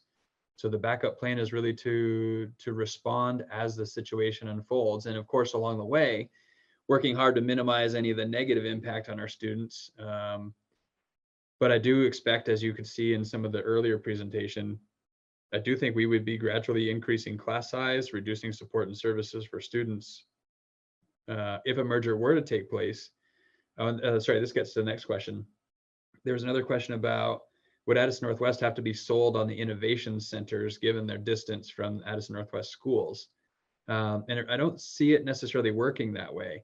So if a merger does happen, the board of the newly formed district, along with the administration of the new district, would be in a position to decide the fate of the schools, including the innovation centers. So as long as their actions are consistent with the newly drafted articles of agreement, they can take whatever action they think is necessary. That means the innovation centers could be moved to different buildings, they could be done away with altogether, or they could be kept as they were upon forming. So a lot of latitude pending something written into the new articles of agreement in terms of what those innovation centers would become. And then the last question here was, what about the bond debt carried by Addison Northwest? And so pending, again, something different in the articles of agreement, upon merging, that debt would be was carried by each of the forming districts, right? So Addison Northwest's debt and the Mount Abe debt would become the responsibility of the new district. That's how it worked when we merged here within MAUSD. And for a reference point, in 2021, the principal balance on debt in Addison Northwest is just under 10.5 million. And in 2021, the principal balance on debt in MAUSD is just over 1.5 million. And I broke that down for us just for reference. It's a little under 500,000 at Robinson and a little over $1 million at Lincoln is the debt that we carry. We don't have any other long-term debt on any building. So Patrick, you may have this further down in your list, but I was also curious to get a picture of what FY23 looked like in similar format to the cartoon maps that you did of the schools in FY26. Yep. We've been working on that in the presentation for tomorrow night around the budget, but I can pull it up over here really quickly. Well, just also to say that I'd be interested to see that same side by side that Andrew was looking for done for FY23. And the main reason I have that interest is because people have talked a lot about how much time we have to wait. And I think understanding what FY23 looks like, I know there's a lot of projection to get there, but understanding what FY23 looks like gives people an understanding of what they're, what cliff we're driving over if we don't make decisions soon. Because this is soon. This is not this budget vote in March, but next budget vote. Yeah, so I think what you should be seeing now is the slide that we put together that speaks to that, Steve. And we put sort of best case and worst case in quotations because it's not really best case, worst case, but it's sort of more extreme. Waiting study or no waiting study or multiple factors. So waiting study, some projections about what percentage of the students that are newly enrolled in home study come back. Right. There are a few different factors at play in the best case and the worst case scenario. And then we have sort of what we're kind of shooting the middle here and what we think is perhaps likely looking at FY23. So really, we're looking at anywhere from $500,000 to $4 million over the spending threshold if we didn't make some changes. And the sort of middle of the road looking at just over 2 million. So I think this was the idea you were looking for around FY23, right? Looking at it in a similar format. Correct. It might be, there might have been a stab taken at the staffing levels as well, which I think you did in the other spreadsheet you sent out to us. So I was sort of able to pick it off of that, but people would have to kind of know where to look for that to see it directly. Okay, yeah, I could do that for the sake of conversation now. The projected column here of the just over 2 million over the threshold, that represents somewhere in the ballpark of 25 positions, and the closer to 4 million is in the ballpark of 50. Okay.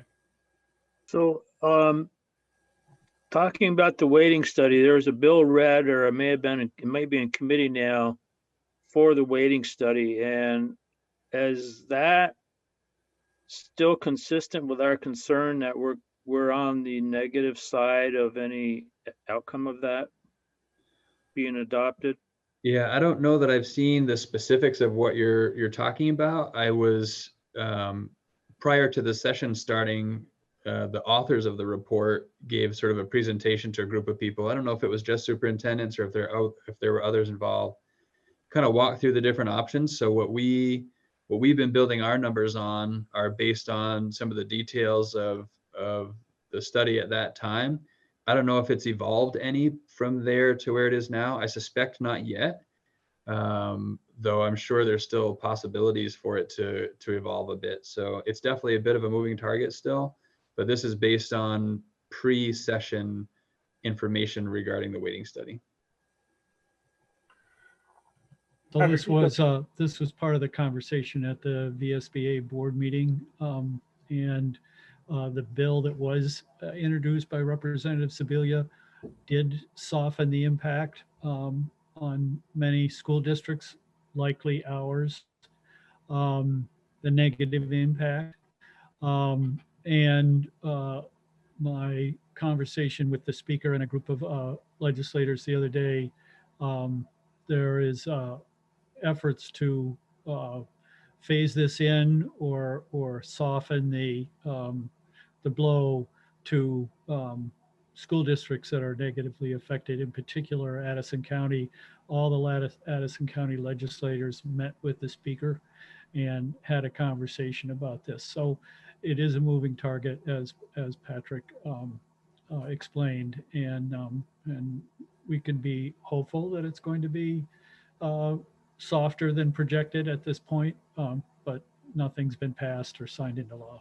So there are already, I shouldn't call them escalation, but phase-in factors in the bill that I saw anyway. And then there is just a transcript of all the factors is what I was curious about. So Dave, you're kind of alluding that stuff may be modified.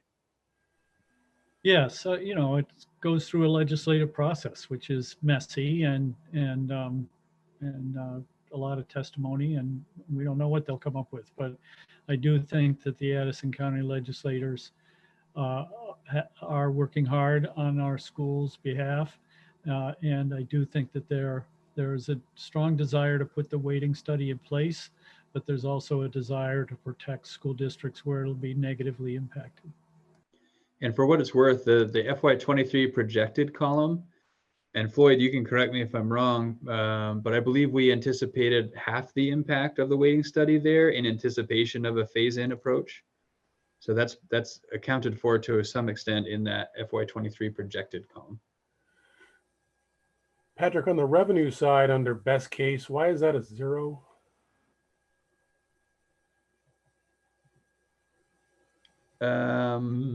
Floyd, you want to weigh in on that? I'm trying to remember.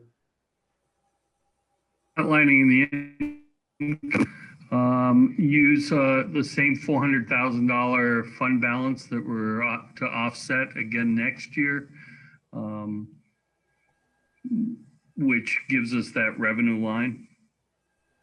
And we wouldn't have the increase in the SPED block grant that we're showing in the projected line or column that would come with a weighting study. We would get the hit to the equalized pupil, but would also recognize that $250,000 bump in our SPED, special education block grant. Okay, that's fine. I realize it's very complex to get to these numbers, and I just wanted to be sure that wasn't some kind of a typo. And then to just flow out to the worst case scenario, you're seeing a drop of 150. And where does that number come? That's assuming that we have 0 fund balance.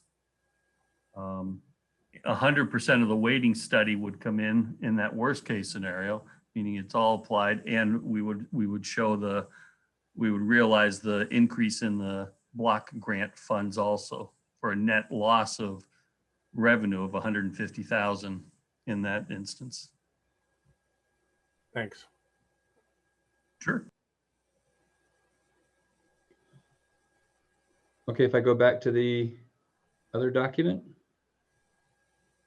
I'm good. So I think that addressed the questions that Steve raised. Kevin, again, thought it was good to look at all the board's options. Agreed with the request for council. Also wanted to get an understanding of what modifications might need to be made to modify the bylaws. I think that's a work in progress still. But in terms of the board authority, again, Mr. Mube's opinion was that the board has the authority to repurpose schools. If Article 16 needed to be modified, his opinion is the board has the authority to make the necessary modifications. And as I said before, that opinion is supported by counsel at Vermont Agency of Education. And it was coming from the council that assisted MAUSD and many other districts in drafting our articles of agreement. We're still working on the busing question, and the most notable concern being Starksboro and their geographic distance from some of the other locations. So that also is in process. So I'll have more to share on that a little bit later. But I can just do a check-in here, Kevin, to see if I'm on the right track with the questions that you raised. Yes, thank you. Thank you. Krista was really focusing on the option that has come up sometimes and wanting to dig a little deeper into the idea of Mount Abe closing, keeping the elementary schools open as K-8 schools and tuitioning out our 9-12, and really just crunching the numbers on that, what it looks like. There's a legal component to that I have information on, and we're working on the details around the rest of that with staffing implications and the financials. So I'll have to come back at a later date with more information there. But it is important to note that because within Article 10, there's an article that speaks to that MAUSD will operate grades pre-K through grade 12. If we're changing the grades we operate, that requires a vote of the 5-town electorate.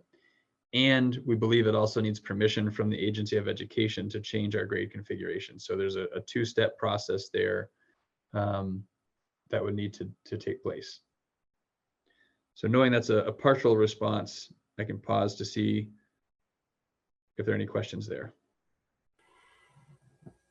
What do you think your time frame might be, Patrick, in being able to flesh that out a little bit more? I think by our next meeting, which isn't entirely clear, like probably not next Tuesday, just a few days away, but I know we're probably going to be talking about some additional meeting dates coming up. So whatever the first of those other dates are, I think we're close enough we can have it ready. Thank you. Patrick, does this option, is this the one that has the middle school moving back out to the elementary schools? Correct. So we would have 5 K-8 schools and not operate a 9-12 high school. So basically, the building that is Mount Abe would be vacant, and we would, as a district, we would need to determine what to do with that. Most likely sell it for whatever the market is for a building like that. And does this anticipate we would be trying to educate the 7th and 8th graders, the poor 7th and 8th graders who are being sent back to their elementary schools with K through 6 level teachers? Or are we going to repopulate those schools with more 7th and 8th grade teachers?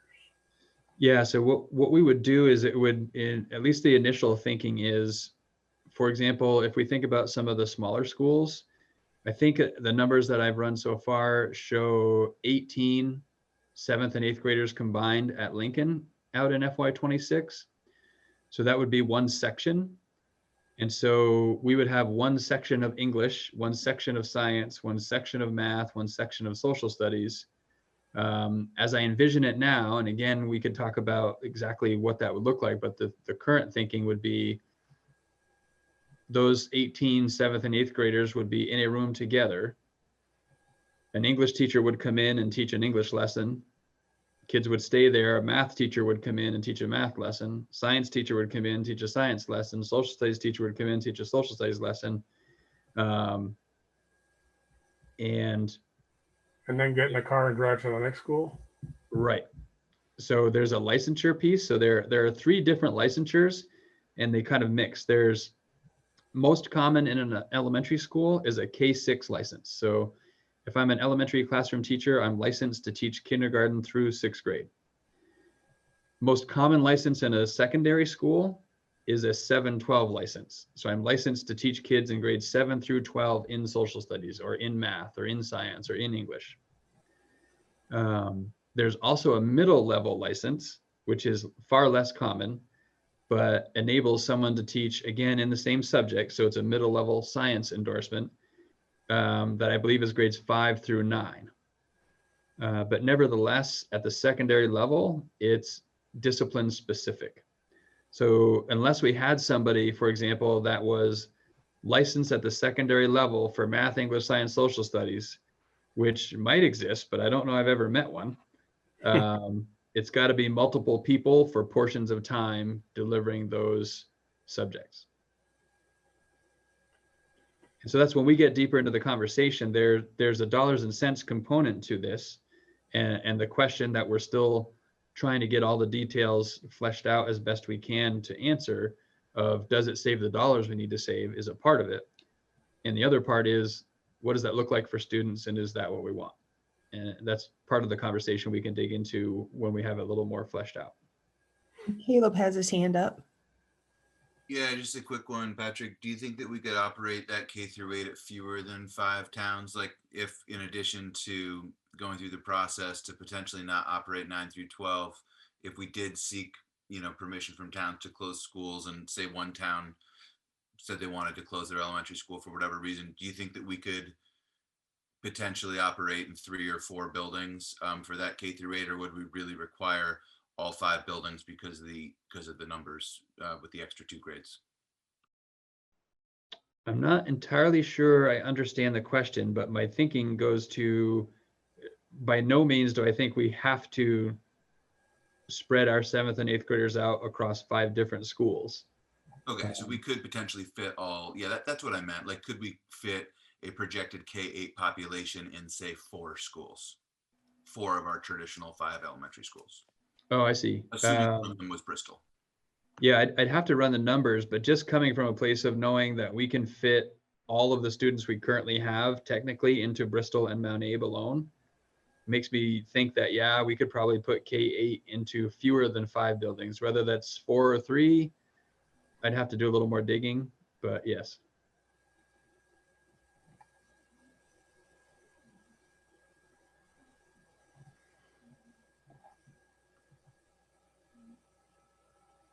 All right, I can move on if there's no other questions here then. Rob had, again, the question of is this legal?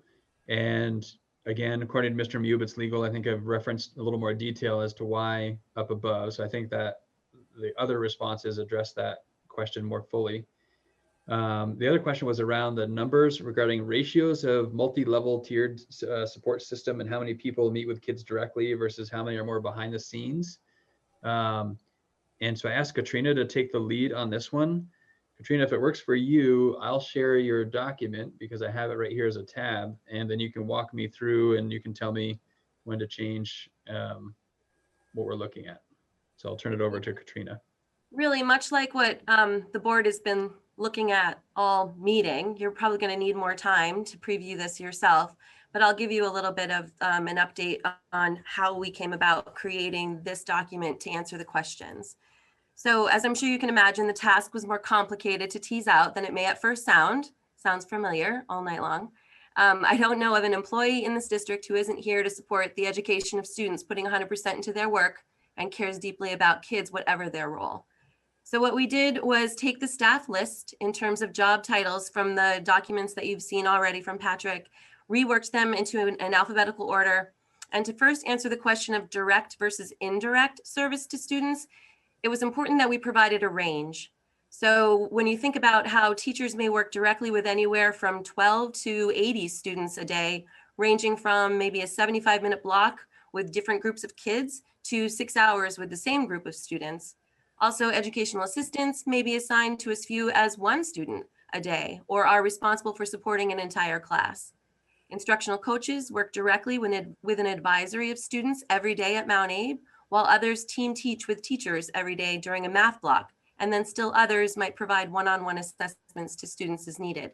So I'm just telling you all of this to kind of give you a picture of the range that we needed to come up with, settling on a frequently, occasionally, and rarely sort of a benchmark to give you a sense as best that we could. It's imperfect, as everyone's day is different, but we tried to land on what's most normal in terms of contact time for our staff with kids. So that describes how we came about our estimations in that first column. Next, we provided the FTEs or full-time equivalents for those positions in the middle column. Again, taking it from Patrick's documents. I did tease out a couple of positions to make them a little bit more clear. Not very many, but I think I pulled social worker out of guidance just to tease a couple of those out. And then lastly, this was probably even the harder one for me, is to finish answering the question, taking a stab at labeling which tier in a multi-tiered system of support the role focuses most of their time. Again, not a perfect science, but looking at who spends most of their time in universal, which is to be responsible for core instruction, what all students receive and are entitled to. Targeted, which is when a small number of students may need additional support to meet proficiencies, often briefer in duration.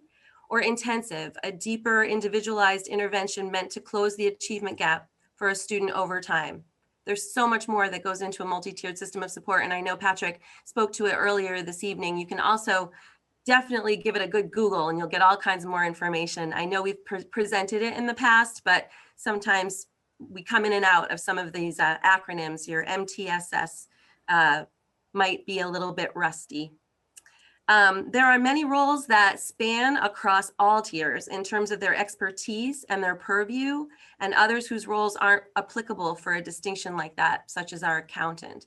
So consider a special educator who is definitely trying to work with their students on their caseload, and there's some intensive intervention happening, but they're also responsible for ensuring that the classroom teacher has the support and the skills and the consultation that they need to be successful in a universal core instruction setting and also in a small group setting. So that's an example of a role that really does span over across all tiers.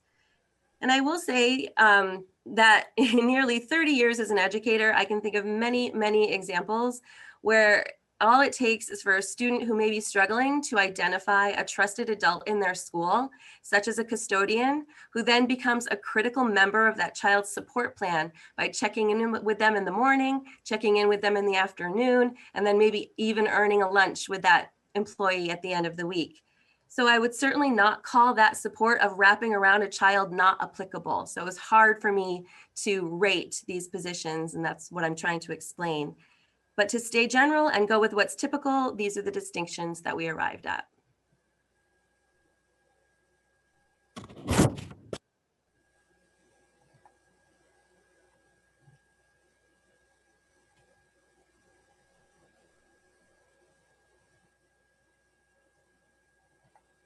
Patrick, while you're scrolling down, can you clear me up on what portion of special ed is revenue neutral? So keeping with the theme of simple questions that have complicated answers, most expenses in special education, so those are expenses that do not exceed, I believe 60,000 is now the threshold, and I'll have Susan weigh in as needed here. Any expenses up to $60,000 are reimbursed, I think, at 46% of that Actually, amount. 56%. 56% of that amount. Costs that exceed 60,000 are reimbursed at 95%. And so a student whose needs cost $100,000, the first 60 are reimbursed at 56%, and the next 40 are reimbursed at 95%. And to further complicate it, we don't have any choice as to whether or not we employ folks to handle whatever special needs we need to address. Yeah, so as the IEP teams meet and they determine the supports that are needed for the student to be successful, those decisions become binding, and we are required by law to meet those needs and provide those services. Okay. Which is why it's really critical to have really well-trained LEAs attend those meetings, because they have their eye on processes and procedures to ensure that we're not over-promising in certain areas or under-promising for students. Susan, can you just introduce a new acronym? Can you flesh that Yeah, out? sorry. Yeah, so it's required by federal and state law that all IEP and eligibility decision meetings are overseen by what's called an LEA, or a local education agency representative. And that person has to have knowledge about special education law, as well as knowledge of the funding mechanism that we have in place.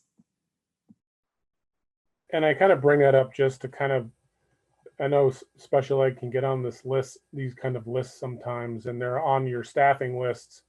And people may ask, why aren't we, poking at that pocket? And there's lots of restrictions around it, is my only real point in bringing this up. And honestly, the best way to poke at that pocket is a preventative action, right? So our universal supports first, making sure that those are the very best they can be, and we provide all the supports we can there. And that's true for the special education need, but all need, right? The best approach to address student need is to prevent that need from developing, and that happens at that universal level. Then having really strong targeted interventions is the next step. And if those are unsuccessful for ideally a small percentage of our students, we have that more intensive level where interventionists and special educators, and we're starting to use the term interventionist to include both interventionists as we've come to know them, literacy interventionists, math interventionists, but also to include special educators in that interventionist category, because that is exactly what they do. And as Act 173 hopefully moves toward a decision point, the funding will enable us to even more so consider interventionists and special educators really symbiotic and allow them to work more fluidly with students. So good things on the horizon. We're just trying to get there. So Rob, I guess I want to turn it to you to see, this was an attempt to respond to your question. I want to see where we hit the mark and where we might have missed it. If there's any follow-up information, we might work to prepare for another meeting. No, I think I just want to, sit and take a look, and I'm still sort of learning the whole MDSS as it applies to MAUSD. So I really appreciate the work behind that, Katrina and company. So thank you very much. Great. I'll move us on then. So next up was Kristen. Kristen wanted to invite Addison Northwest to form a merger study committee. So you'll see an action for that on tonight's agenda. In addition, Kristen was interested in not having sixth graders move 2 or 3 times in a 3-year period. And I completely agree. And taking a look at that, I think it's very feasible to modify my recommendation to not have sixth graders in 3 different buildings in 3 different years. Well, they'd be sixth graders into 7th and so on. So I think that makes great sense. It's certainly best for kids. And I think we can still achieve the savings we need to in that window of time to be able to make that happen. Kristen, was there anything more there before I move on? No, thank you, Patrick. Welcome. And then, may I? Sure. This is Liz. I would like to also add that from the Addison Northwest District, from their last agenda, it has not been approved yet, but it looks pretty good. And it says, they wrote that there was under their future planning section, that there had been no change in possible merger talks with MAUSD, but they are ready to begin discussions when and if they are. So they, in a meeting that they had recorded, they were all just, I think on the 14th of last month in December, they were very supportive of the idea and very interested, kind of just waiting on us.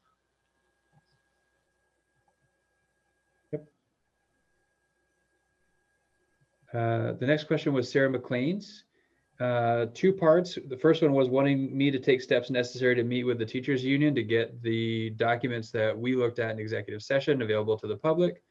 And I was able to do that. I met with the union on January 7th after a fairly lengthy conversation looking at that information. We agreed there is definitely risk in that information being out.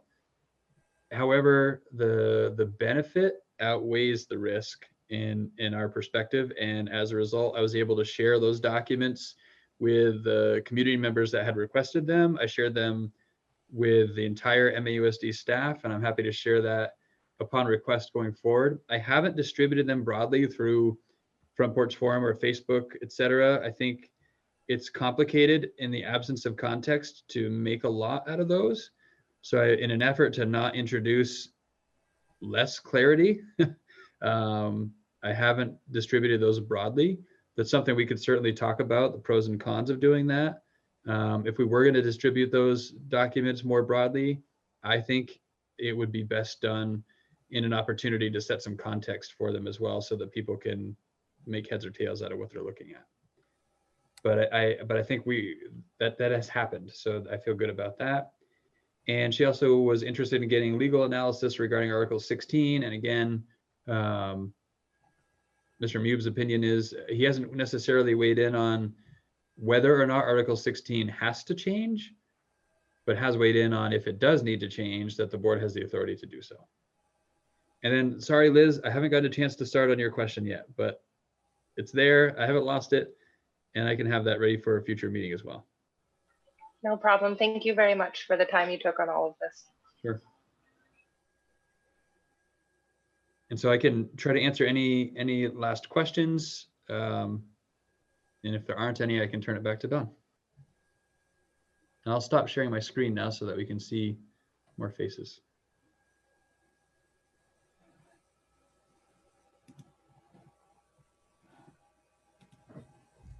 Okay, I'm not seeing any other board members with hands up or. So I have a Is that question, I guess is the best way to put it, or a proposal or something that I would like the administration to look at. So I think that we could have an agreement with Addison Northwest to put 7, 8, and 9 in one school and 10, 11, and 12 in another school. We could do that without merging. It'd be an administrative agreement between the boards.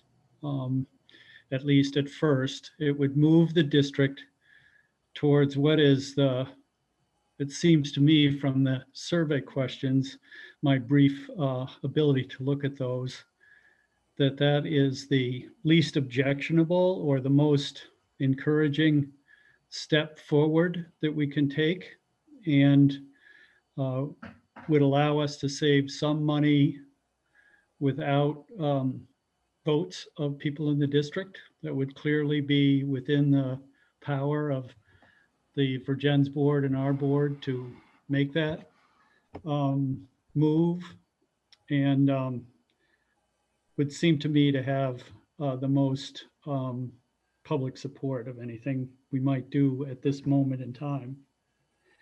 That when we build a budget, we look at it has been disturbing to me to look at a per pupil cost in Bristol of 16,000+ and in Lincoln of 28,000+.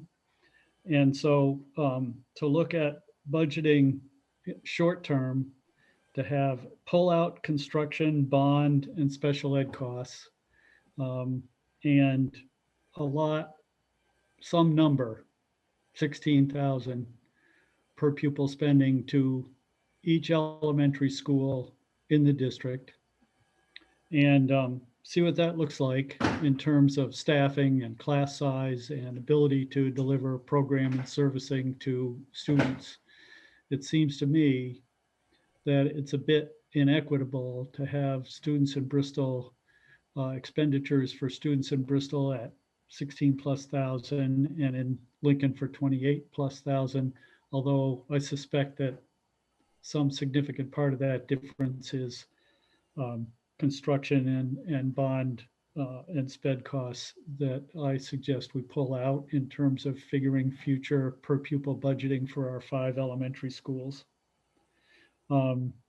That we proceed immediately with some of the innovations indicated in the video that the superintendent presented to us for use in our schools. And we do that in all of our elementary schools. And we move forward with innovation to the best of our ability to bring greater educational outcomes for our students. And we proceed also with innovations for building use.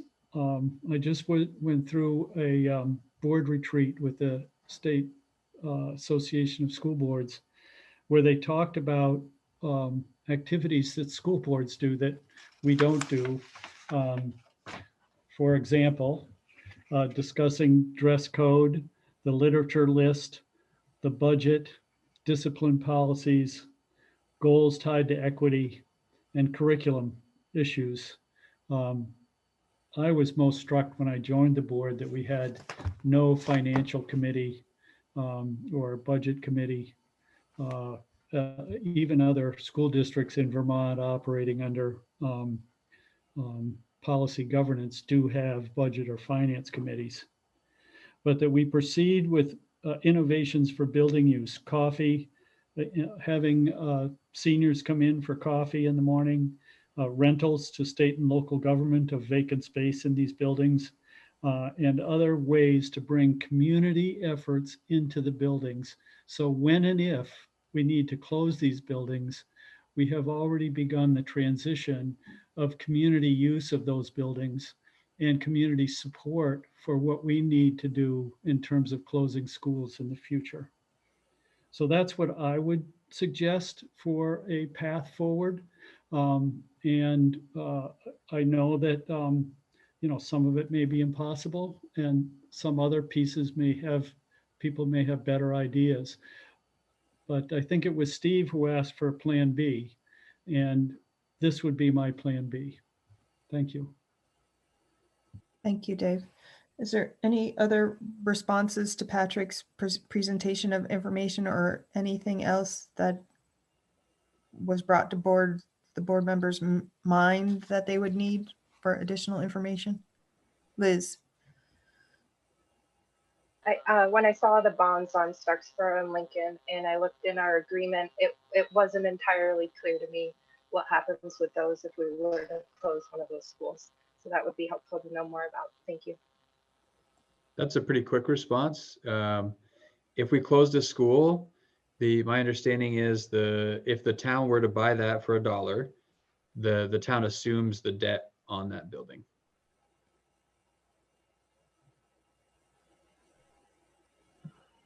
Dawn. It's Krista. I just wanted to make a comment that I think this has been a really helpful process, that the level of information we're getting, continues to help evolve our own thinking and understanding. And I appreciate the time that's put into it, and I've been on the board for a while, but there are some pieces to what we've heard tonight that are new for me. So I'm just grateful that we're working through it in this really deliberate way. And I think, I just think it's really, really helpful, and I appreciate the work that's going on behind the scenes to provide this for us. Thank you. Sarah McLean. Yeah, I also really appreciate these presentations, and I need a lot more time with them, especially the survey results. But I do want to highlight something that has popped up just in the brief presentation, and the very short time that we were able to be presented the survey data and then digest it and then figure out how to move forward, is something that seems very apparent, and I forget who else had mentioned it while we were reviewing the survey data, is that it seems clear that there is that there are differences in values between different towns. As much as we want to just erase town lines, when we look at the data town by town, I am left with the question of how do we reconcile, or how do we move forward when different towns have different sets of values? And then I go to the next level when I think about finances, to the point of the numbers that we're seeing, and the only numbers that have been presented to us from the administration, which shows, Bristol elementary students cost this amount, and then the opposite extreme is Lincoln. Is what is the burden of a town like Lincoln on the district, and what is the benefit? And I'm just talking quantitatively, not qualitatively. I know that we're all part of this district, but I'm interested in knowing the burden and the benefit to the district to have Lincoln as part of the district. That's just something that a question that I ask myself when I look at the survey data with the differences in values.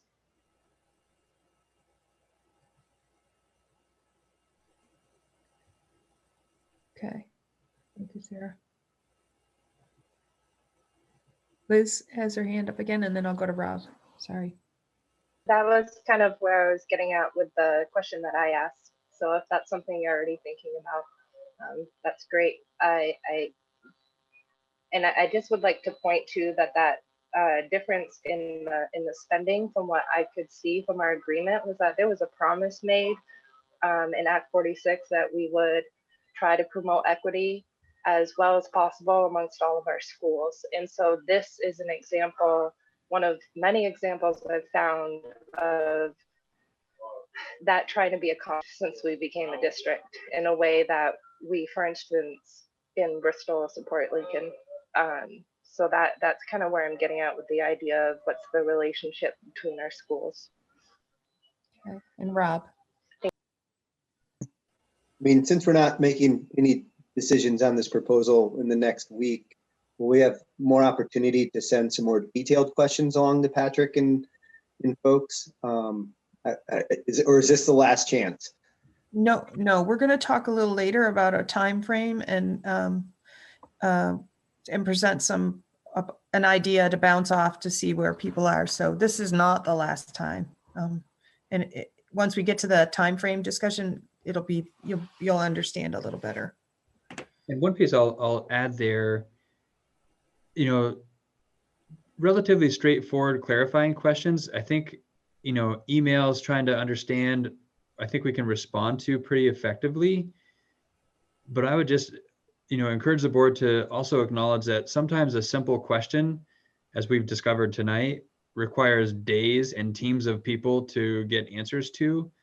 And to the extent that we can, and I want to be reasonable too, but to the extent that we can, for questions to come from the board as a whole, as opposed to individuals, is encouraged, because there's a lot of other work out there beyond pursuing these questions specific to this situation as we navigate a pandemic and all the other factors that are very real. And I want to be responsive, but I also want to make sure that all the other work that is so important is getting done. So if we can be making those requests as a board to the extent possible, that's appreciated. Rob, I'll go back to you one more time, Rob. Great. Yeah, sorry. Thanks, Patrick. I guess one question I have to ask you, because it's been keeping me up, from the redacted documents that were originally released to then the ones that are more public, and shuffling through those spreadsheets. I have multiple questions regarding that, but one that's troubling, it's the tab where it's, I guess, basically says 2K5, a 6A to 912 with merger, without merger. And it up in the upper left-hand corner, it's labeled as total anticipating savings from closing 3 elementary schools and MAUSD for FY23. And I'm just trying to figure out that tension between that word closing and repurposing. And if you have an answer. I do. So that looks at the savings from closure. And if you looked in my presentation, in the repurposing, it shows putting dollars back in that reflect the cost of the use of the buildings for repurposing and the staffing. So I can't add the cost of the innovation centers to that cost already being reflected in the savings earlier, right? I have to be careful not to double count figures. So I had to start from a place of, if those schools were closed, these are the savings that we would realize. And then I'm going to add back in the staffing and facilities costs for the innovation centers to give an accurate representation of what the financial impact is. So that's how that works.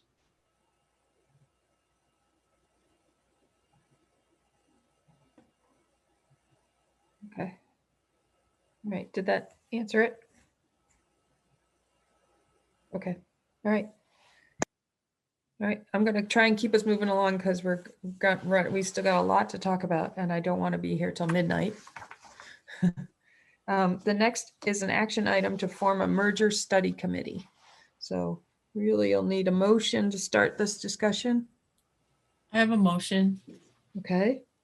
It's gonna be a little long because, we're not proposing, I'm not proposing this lightly or for small reasons. And I just want to show that we're putting student needs first. So there's a little preamble and then there's the actual motion. So I just wrote up, after considering and analyzing current assumptions and data, the MAUSD board is concerned about projected future revenue decreases, which will create a need to cut staff, academic programming, student resources, and opportunities at the elementary, middle, and high school levels. The board is concerned contracting resources will create a situation where the Mount Abe Unified School District will not be able to meet the academic or social and emotional needs of all MAUSD students or allow adherence or successful compliance to the MAUSD ends policy. This data includes continued declining student population over time, which will decrease revenue, chronic stagnant academic achievement for students qualifying for free and reduced lunches and students on IEPs, and state and national economic impacts on educational funding due to the COVID-19 pandemic. Paragraph 2. In light of the aforementioned considerations, I make a motion that the MAUSD board invite the ANWSE board and any other possible interested school district to create a merger study committee, the hope for which is to clarify if a merger of districts would positively benefit the students of MAUSD by avoiding the negative outcomes mentioned above, and instead allow the creation of enhanced academic and social emotional resources, supports, and opportunities for students along with increased fiscal stability. Nice. So that's your motion. That's my motion. Is there a second? Second. Dave Sharp, seconds. Okay, now just discuss. So I'm going to go back to my little discussion list to see, just to try and keep us moving here. So I don't think Annie Denny's here, so I'm going to go right to Sarah LaPearl. I am totally interested in a merger study and have been for a long time. That's all I'm going to say. All right, thank you. Liz? I very happy to get that information going. I think both of our communities, or both of those districts, communities of those districts will want and be very interested in that information. Thank you. Okay. Andrew? Sounds like a great idea. Okay. Caleb? Oh, Caleb's still here. Are you still here, Caleb? Yeah, I'm here. Just gotta unmute. So I like the motion sounds reasonable. I last week after saying we weren't gonna make a decision, I think this is a confusing message, at least for me, because the proposal has merging with Virgins as phase 2, more or less. So after saying we weren't going to take action, now we're taking action on basically a necessary step to move forward with the part of the proposal that we're in theory still deliberating. So this step should happen, but honestly, it feels premature to me. I mean, we've seen the survey results tonight. Really appreciate the job that was done putting those out there, but obviously it's very new to everyone. This question is, I haven't had a chance to digest that yet. And yeah, so this feels too soon to me. I can't support this at this time, but I think that once our board works through everything we've been talking, this is kind of a new action item to me a little bit. I wasn't expecting to see it quite this quickly. So anyway, that's just it. I think that it's, if we decide to move forward with this proposal, it seems like a necessary step, but to do it in advance of our decision feels pretty confusing to me. Thank you, Caleb. Steve? So I think that whether we move forward with a proposal or not, I think at some point in time, people are going to want this information. I also think our timeline that we have for executing it, if it does happen, if we wanted to try to keep kids from having to move 3 times, it's pretty far out there. Patrick, what was the earliest you thought if we were to crack the whip and get this going right away? FY24 maybe?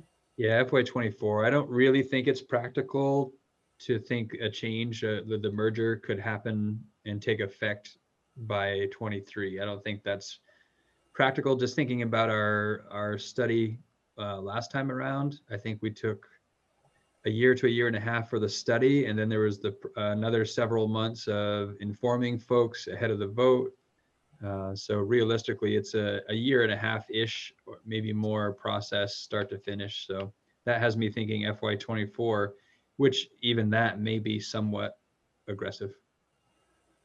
So, you know, in the amount of time that it's going to take to even execute the merger, and since it's a study committee and nothing that comes out of it's going to be binding on anybody, I think that you know, I'm all in favor of getting it going and getting the information out of it, good, bad, or indifferent, and whether we decide to act on it or not is a separate item. Okay, thank you, Steve. Kevin? Thank you for writing such a well-written motion, and I am supportive of it. I would ask that you drop COVID. I consider COVID a short-term issue, as opposed to something that should influence this decision. But other than that, I think it's great. Okay. Thank you. Dave Sharp? I seconded the motion. You know, I'm a little bit uncomfortable with the preamble, but the motion I support, and I supported and seconded it because similar to the comments that Steve made, this is a long-term thing. We're not, I understand Caleb's concern about rushing forward, but you can't, the mergers take a long time, and this is a study committee that's got to unearth a lot of concerns and work through a lot of issues in order to come to any kind of proposal to bring to the boards, let alone the voters. Okay. Kristen, do you want to add anything, or can I just keep going along? You can keep going. Okay. Sarah McLean? I think it's a good idea to have the study committee. I do think it's premature. It seems like, you know, rubber stamping momentum for phase 2 of a proposal in which we've put on hold. So I would like to, I mean, we only have so much bandwidth. We only have so much time together. Even I know this would be another committee. So I would prefer to focus that time, energy, committee work to a phase 1 of some kind of action. Okay, thank you, Sarah. And Krista? I agree with the way Steve Rooney framed it, and I support the motion. Okay. Anyone else have one last thought they want to share?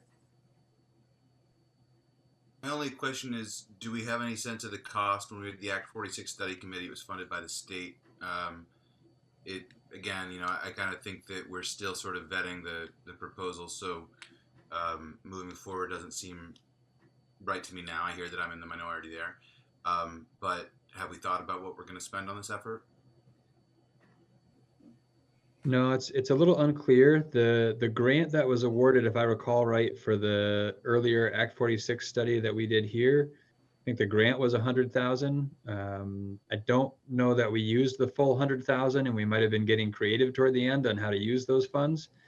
Having said that, I know through conversations with Addison County legislators, there's been some interest in willingness in pursuing some funds from the state level to support a study like this.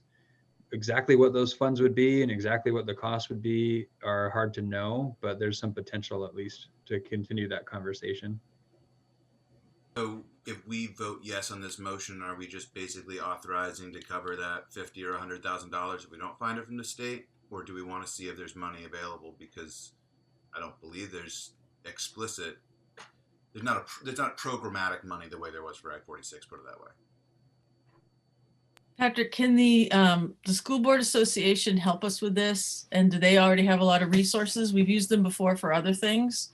So I'm thinking they may have resources and that we may not have to pay for because we already paid to be a member of that.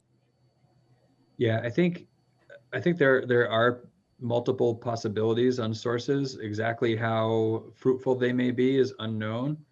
But I also think, you know, to Caleb's question, from my perspective, investing that 50,000, 100,000, whatever it might be to conduct this study over the next year and a half for something that's going to potentially save $2.5 million a year and preserve programming, if we had to spend it all, still feels like money well spent. Liz, you had your hand? And then Rob. I also, it seems like it might come into play that if it's true that I understand that Virgins as a district might be going under the 900 students at some point, that is allowed to even be a district. So they might be I don't know. I just wonder if that would affect funding as well. Okay. Good question. Rob. Yeah, sorry, I missed my name being called, I guess, going down the list. Sorry. No, yeah, I agree with, I think Sarah and Caleb. I appreciate in the, Kristen, that you said other school districts. I mean, I would love to include Addison Central in this conversation. They're going through the same thing we are, in Addison Northwest. And at what point do we say we can have, amongst 3 school districts, actually one high school that really provides an equitable education for our 9 through 12 learners? I think bringing them into the fray, and maybe it could even look like a different model where they have an IB high school and then there's another high school that isn't an IB track. And then kids in Addison can decide where they'd want to go, what they want to focus on. I would appreciate reaching out to them at some point too, bringing them into this conversation. But at the moment, I think it is preemptive, considering we really haven't discussed the proposal openly. At least I feel, to even have a sense where people land overall on the board, at least. Caleb, and then I'll come to you, Kristen, okay? Yeah, I'll just end with saying I would remind this board that we have explicitly authorized money for, say, community engagement, the $12,000 per year that we've paid for our consultant. This is a much bigger ask. This is an ask that was not covered by the local district for Act 46. And to Patrick's point, that it is money well spent if the merger goes through, right? So it's money towards an investment in a decision that has not been made by this board. And so it's not good process and it's not budgeted. And we should assume that we're voting tonight to spend $100,000 on a merger study for a merger that is part of a proposal that our board has yet to act on. So I would urge some restraint here. I think that we could pick it back up soon. I think we're about to have a conversation on timeline, and that it would be better to put off this vote until after, at the very least, a conversation about timeline. Okay, Kristen, and then I'll go to Steve. So Kristen. So we've actually, discussion about this has been happening since I went on the board, which was 10 years ago, about looking at all this. And in fact, I think when Act 46 came up, people did consider that initially, going bigger than just our district. And that just didn't happen at the time because I guess they felt the complexity of just doing the smaller 5 towns, and then so that it didn't happen in that way. So it's not a new idea. Having had kids at the high school now and for the last several years, we need to improve it. And I think most of the conversation that we've been having has been towards elementary students, and I don't want us to forget 7 through 12 students. And I think we need to work. I don't think there's any harm in getting information. It's a long way between us sitting here and merging. It's the getting the information. And even if we get information and decide that it's not beneficial, I think some of the information we get will help with our own practices and perhaps come up with ideas. So again, I think the focus needs to be on the students, and I want to do this for the 7 through 12 students and those who will be 7 through 12 students in the next 3 or 4 years to try to improve their educational experience. So, and I would be willing to be on that committee too. That would be fine with me. So anyway, that's just my thoughts about it. Yeah. Okay, Steve. You're still muted. Nope, Steve, you're still muted. there's probably more questions to be answered than funding.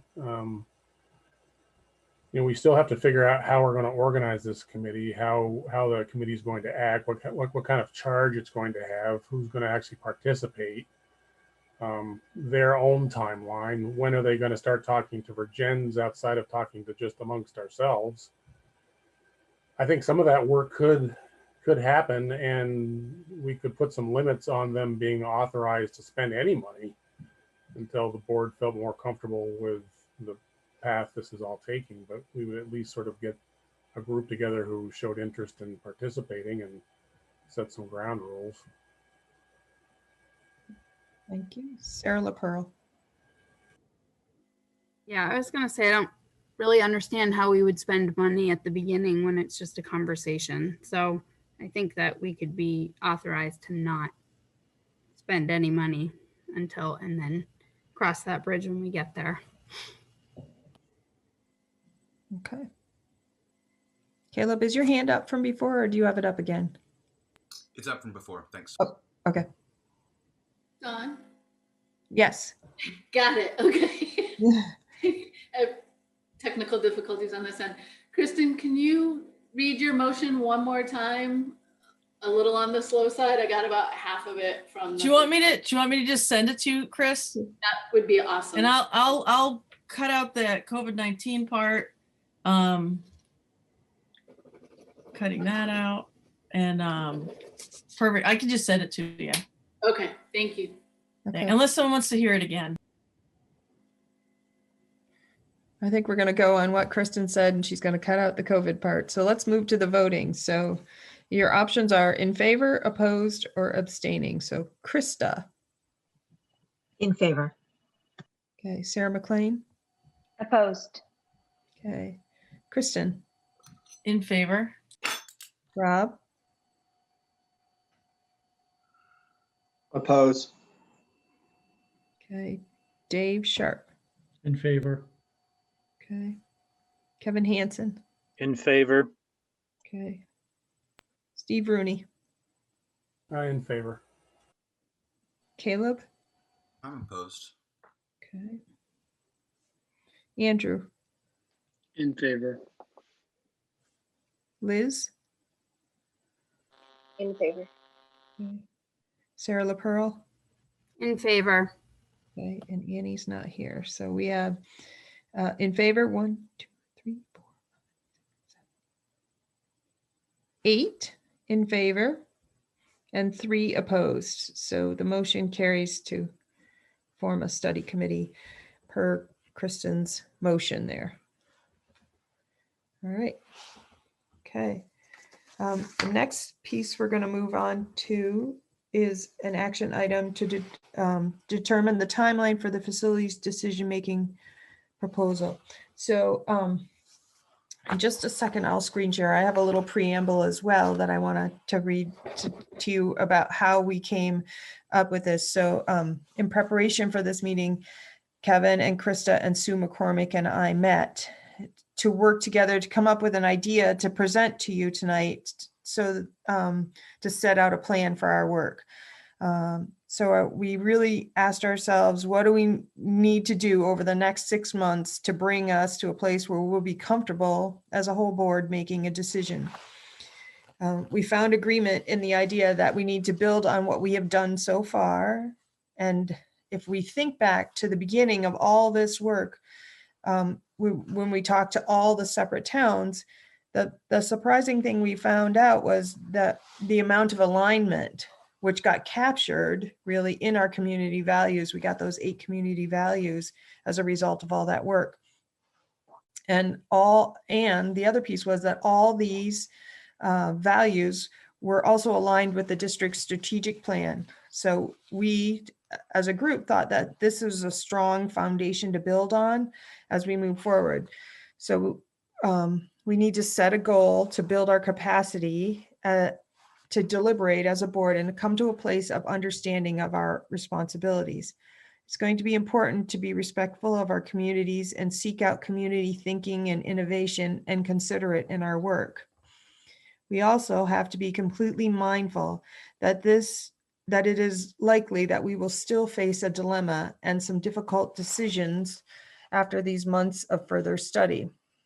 Our work over these months should build our confidence and give us the comfort in making the decision, no matter how hard the work will be. So we believe, we came to, as a group, that a few concepts and conditions that we all need to come to agreement on to begin this work. And there were really just 3 of them. We wanted to want to come to agreement on the fact that we think a 7-month time frame for further study is what we need. A commitment from board members to meet twice a month. So 1 regular business meeting and then an additional meeting focused on the facilities discussion.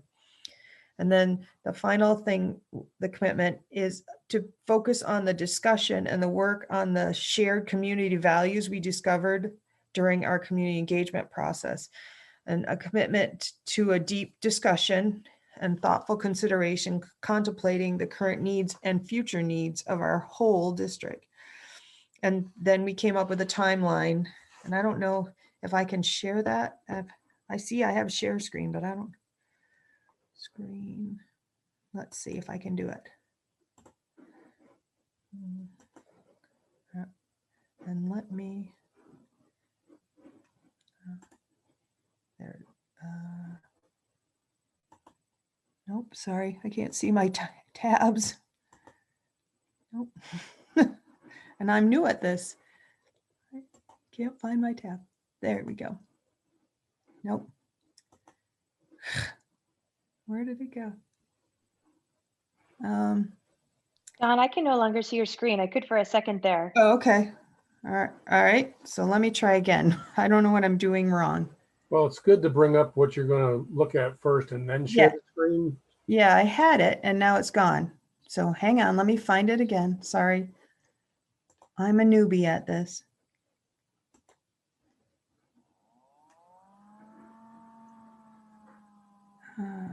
There we go. Okay, now I got it. Do I need to open it? Is that what you're saying? Yep, I've got it on the screen. Okay.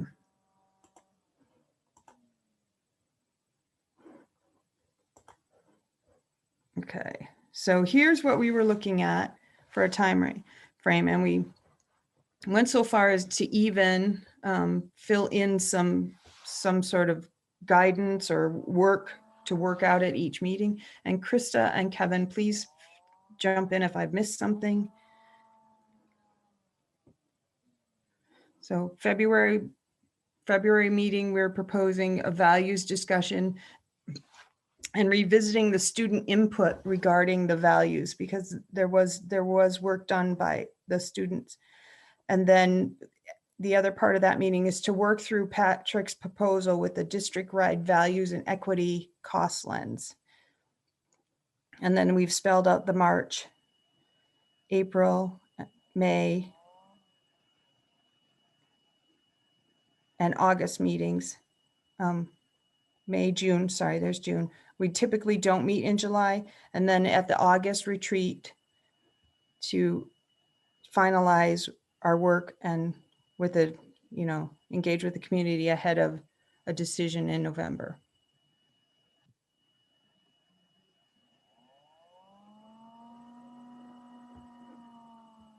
Does that, Krista or Kevin, have I missed anything? So Don, did you want to share a little bit about the values discussion and how? Yes. How we'll work through that part. I gotta find. Or an idea that we had. I see it. It's next to the Zoom tab. This one? I can't see it. It's blocked, so I have to get. Nope. I got the Zoom but now you're not sharing anymore. I got the Zoom tab. Let me open it. Now let me go back. I'll be really good at this next time because I've done it now. Okay. So there. And this is something that we were hoping to use as a sort of worksheet for when we're considering, a recommendation or a proposal. And then sort of mapping it out against our values. And nothing's set in stone. We can make changes to it. But I envisioned it as we would, be able to either use these boxes as check boxes or, fill them in with notes for ourselves as we work through things as a way to guide our discussion. And then, some sort of way to mark out some sort of fiscal cost consideration. I saw these keys being used up in the boxes to differentiate where we got some information so that we would have a way to look and see, did we get a wide variety of information? And then the last question was, does it support values? And I sort of put some questions there that would frame some of our thoughts and maybe help us through through some of a discussion. Can I add something, Dawn? Yes, please. So when we were meeting, we were trying to think about, or the way I thought about it was that we need to do different kinds of work to move forward.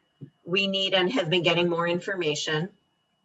One thing I was worried about is if we just focused on the information and didn't address community input or values, that it wasn't the whole picture. And so we were trying to find a process that would allow us to keep gathering information, but that would also recognize the other pieces of the work. And Sarah McLean, you mentioned some of that earlier when you talked about the different values in different towns and what does that mean? And I think that is a big part of this whole question that I don't think we've had enough time to really grapple with as a board.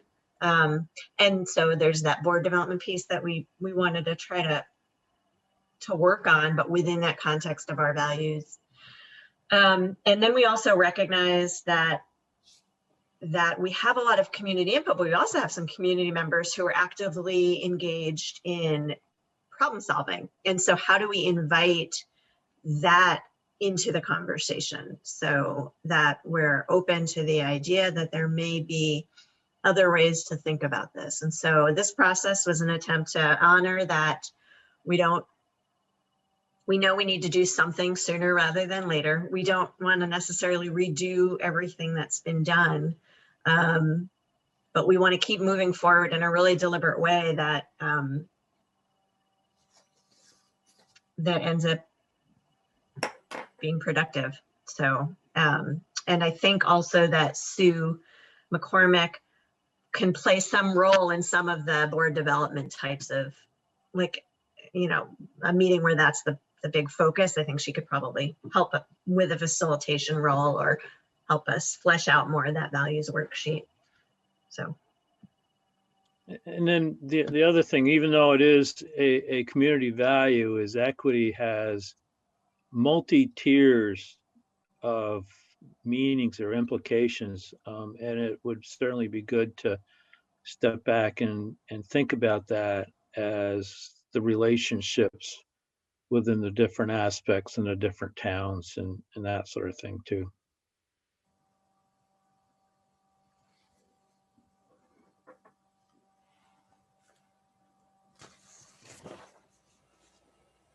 Don, so this is the basic timeline, which is what we're actually talking about here, is that we would put this off for a November vote. That's the basic proposal, right? Yeah. Okay. And then you're suggesting that we would come to a decision at the June meeting as to what proposal we wanted to push forward with? No, not until the August board retreat is where I think the final decision would be. Okay. But we would have whatever proposals we were going to consider would be formulated by June. Correct. All right. And the March meeting did have a space in that frame of that meeting to walk through a community proposal or, you know, in the March timeframe. And then there's another time where we asked, do we need anything more in April? So do we need more options? Do we need more proposals? Did we, you know, how are we doing? Kind of check in with ourselves. Krista, can you unpack for me a little bit how we will be able to harness and incorporate the skill set and the interest of community members who are problem solving into this timeline? Yeah, I mean, I think, well, I just wanted to clarify with John and Kevin what I understood our hope was for tonight was to get approval on the timeline and then invite questions on how it would play out, because I don't think, like, when we met, it was for about an hour and a half and we didn't fully flesh out what all the parts and pieces would look like. And we, I think, wanted to hear input on that. You know, we tossed around all kinds of different ideas of how to invite those conversations. You know, is it we invite a specific town with a specific proposal? Is it we have some sort of fishbowl exercise where we provide folks with some key assumptions and we observe while they sort of work through, like, well, how do you move this piece and this piece and this piece? And what would you do with these pieces? You know, I don't know if we landed on a particular way. I think that it seems important to have it be a district focused conversation. But beyond that, I don't know, John or Kevin, if you guys had any other thoughts to add to that. Yeah, as far as additional input, you know, it has run the gamut, and there's things in the back of our mind, but there's I'm not really sure how they fill them out. You know, students, legislators, along with you know, professionals or in additional community members were professionals maybe in the education arena that are around the area as well. So, you know, the second meeting in March is really where, you know, we step back or conceivably step back and take into consideration some of those alternatives that are kind of churning right now and look at them within the same lens that we're going to be applying Patrick's proposal with. Caleb. Yeah, I guess that I feel a little unsure that this 7-month delay is worth it. It seems to me this board has taken a few actions in recent meetings. One is to vote not to give towns a vote to close their schools. Another is voting to spend money pursuing phase 2 of this proposal. Another, and this isn't meant as a criticism, but it's just a fact that our board chair wrote a letter on our behalf, the second half of which is broadly endorsing this proposal. And I'm not mad about that, but that's a fact. Transparency hasn't been great in this process, I'm going to be honest. I just don't see why we're going to spend 7 more months. I think this board is at the precipice of making a decision. It seems that the votes are what they are, and that the majority represented by the towns that will keep their schools is able to vote this through.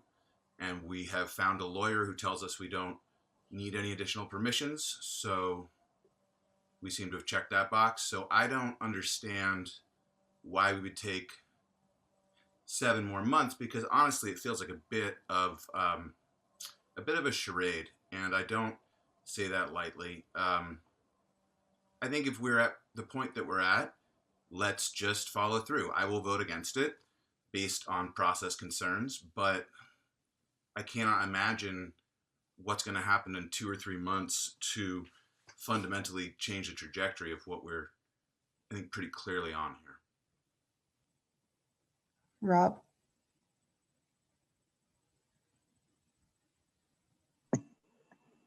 With this timeline out to November, now that we have at least on our end, here in the district, the study committee attempting to reach out to Edison Northwest. Would that committee have to have results by November then also?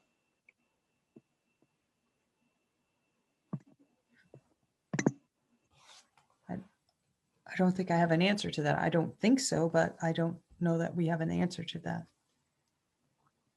I guess if the answer is no, then what would we be putting forth in November without clearer answers, at least through that lens, just out of curiosity? Okay. Dave? So, whoops, I'm still, okay.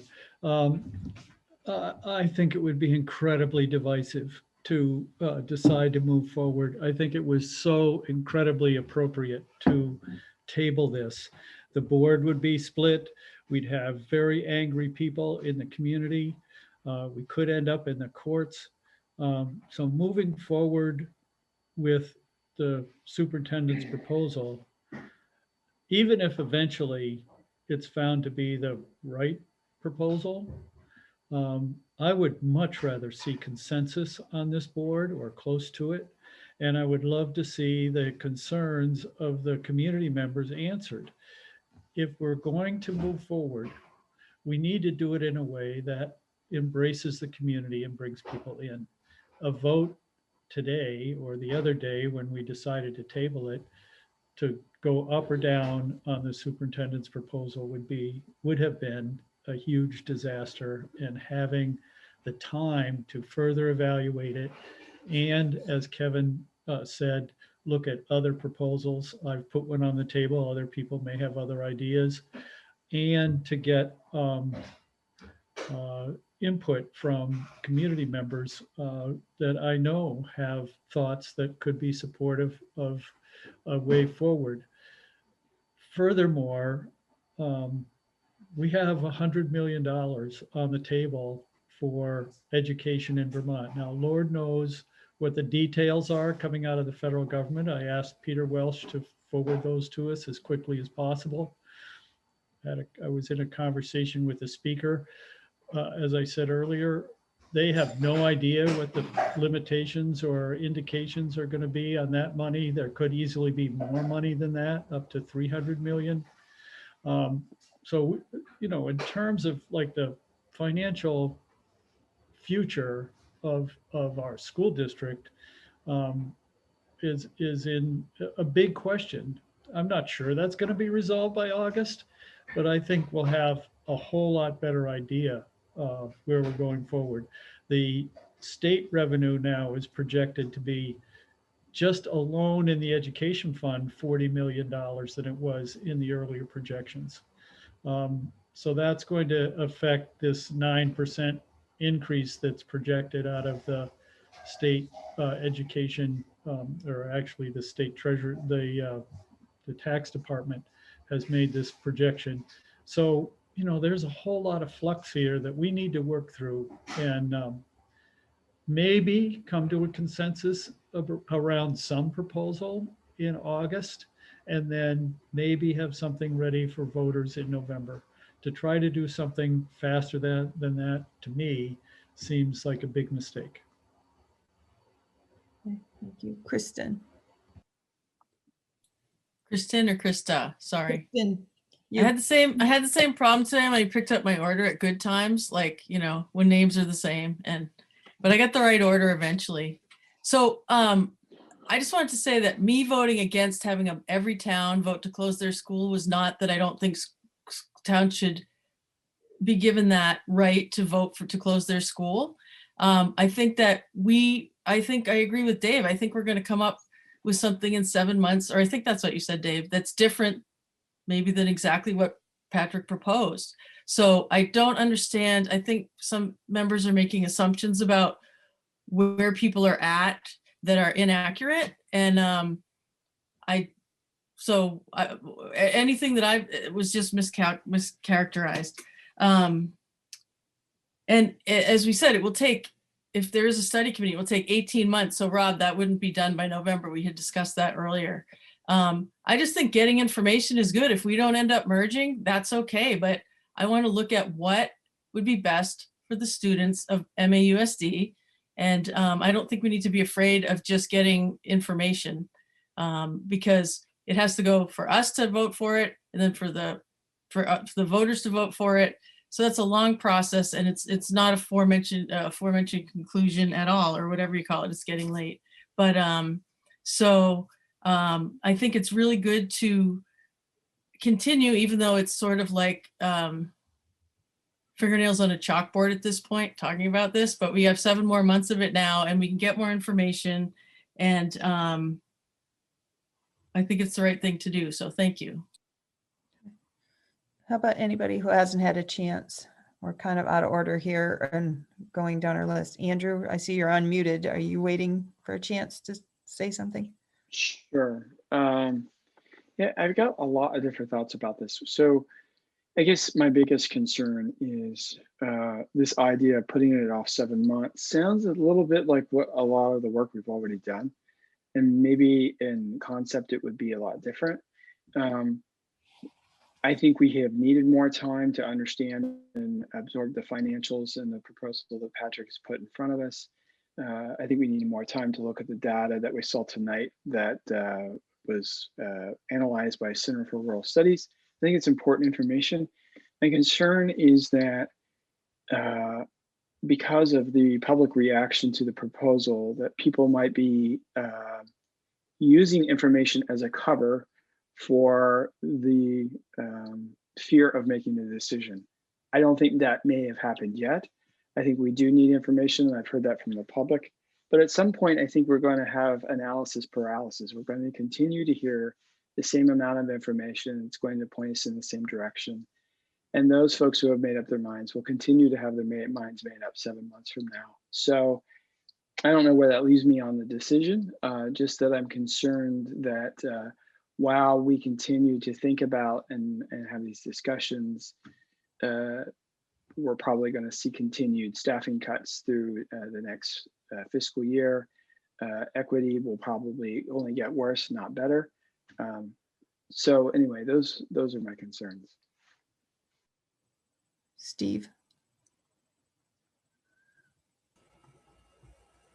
So I'm not necessarily in favor of more time just for time's sake, but I know for us to put something on a March ballot is very, very short window, and we do have a lot of new information to digest. I think the public needs time to be informed, as I said before, about what they're voting for if they're going to vote against the current proposal. And if we're going to take time, then it may be that somebody can come up with a different blend of moving folks around somehow to solve this in some other way, and so that'll provide that time. My biggest concern is that I haven't heard from Patrick what kind of impact it's going to have to delay his plan if it does end up becoming necessary to implement it, if we wait until November to make the decision.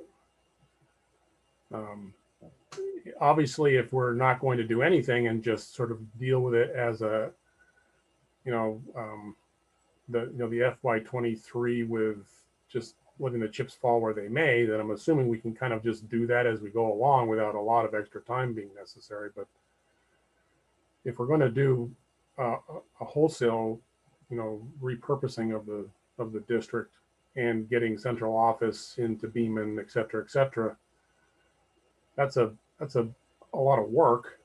And I would imagine we need every minute we had to execute it if we could. So I'm curious to know what Patrick thinks about delaying till November to make a decision, which it means that we won't have any decision.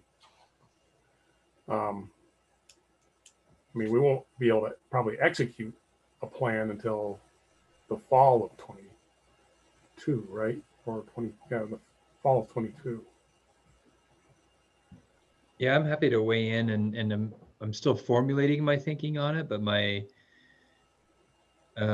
reaction is I'm concerned if we think about it from a November vote that then requires a 30-day period to wait to confirm the vote, we're realistically looking at early December that we have confidence that the vote stands. We then have an April 1st deadline to issue contracts. So that gives us a early December to early April window to map out who goes where, and what contracts get issued. So that causes me some concern. And that's coming from a Band-Aid approach kind of guy. Like I think pulling the Band-Aid off is often the way to do something. However, what gives me a little bit of confidence is we'll know in August what direction the board is intending to go with the November vote, like at least what it's going to put out for a vote. And obviously there will be a lot of work leading up to even the August retreat where that gets confirmed. So I feel like we can begin to build for what is anticipated in the event that it gets approved, and then we can move swiftly. So it's not impossible. It will be a Band-Aid ripping approach. And I'm up for it because of the concerns I have about FY23. So that would be what would need to happen to make the change for FY23. Another approach is whatever happens in November doesn't take effect in FY23, but takes effect in FY24, and we sort of absorb the hit that we're projecting in FY23. I have concerns going that way as well. So I don't know how helpful that is, but that's the way I'm kind of reading it at this moment. Can somebody just clarify what question we'd be asking of voters? Because that's a little confusing to me. I thought we were putting off a board decision. I know that if we change to like not operating 9 through 12, we need a vote, but we don't need a whole town vote to accept Patrick's proposal, assuming what Mr. Mube says is correct, that we don't need a good, isn't that right? Like, do we need to put something on a full town ballot if it's still operating a pre-K through 12? In this litigious society, in my opinion, we want to be really crisp on the articles to make sure they're in concert with the proposal. Can you clarify that, Kevin? I don't know what you mean. Well, I mean, Lincoln's got lawyers, Starksville's threatened to get lawyers, so this thing could get tied up in courts for I know, years. but what are you saying would be the ballot question So specifically? me personally, it could be a modification of the bylaws. To I don't know. It could be We've just, never been talking about a full town electorate. It's just a little confusing to me that now we're talking about putting some unknown question on the ballot. I think our process is confusing enough without conflating processes. well, yeah. I'd love well, somebody to tell me what we'd put on the ballot in November. We might put a vote to have a We don't town know close that. their school. We could put a vote to have a town close their school on a ballot. Okay, so we would We could, I don't know. I mean, this is all hypothetical. Yeah. We haven't come up with anything yet, Caleb. So we could ask someone to close their school.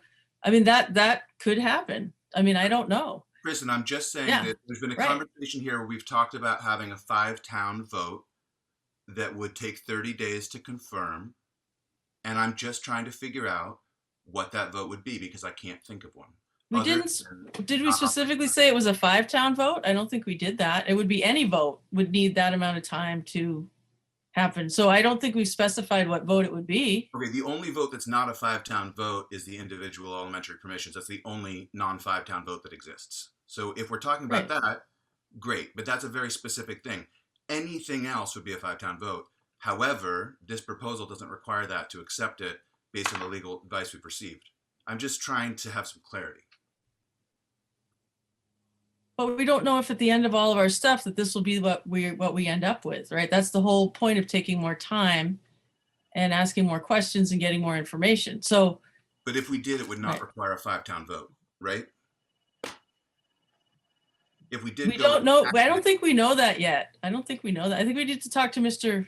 Mube again, or however you say his name. Patrick? Yeah, I don't believe, based on my current understanding, that phase 1 would require a vote of the 5 towns. Phase 2 would, because to merge would require that, but phase 1 would not. Krista? Well, I guess I'm concerned because I thought this was all, this process is to determine what we're even going to vote on.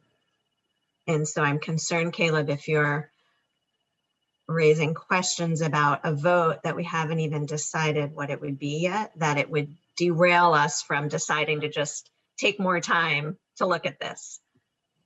I guess I'm concerned the direction of this is going in a way that we're getting pigeonholed into it appearing like we're saying something that we're not, or that I'm not intending us to say. I'm just intending to say, hey, can we agree to take some more time to decide what we want to do? As we decide that, I think we'll want to have conversations about what would this look like? What would that look like? Is it a 5-town vote? Is it, I think it's adding to the confusion to get really stuck on what a particular vote's going to look like, since we haven't even decided what our process is going to be. Dave?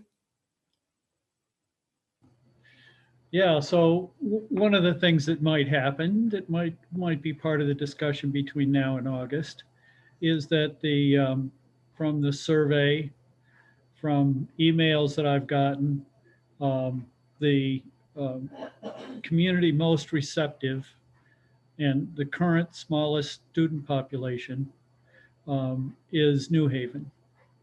And so what we might decide as an alternative is to close the New Haven school and move the administration and the pre-K program into the New Haven school and keep operating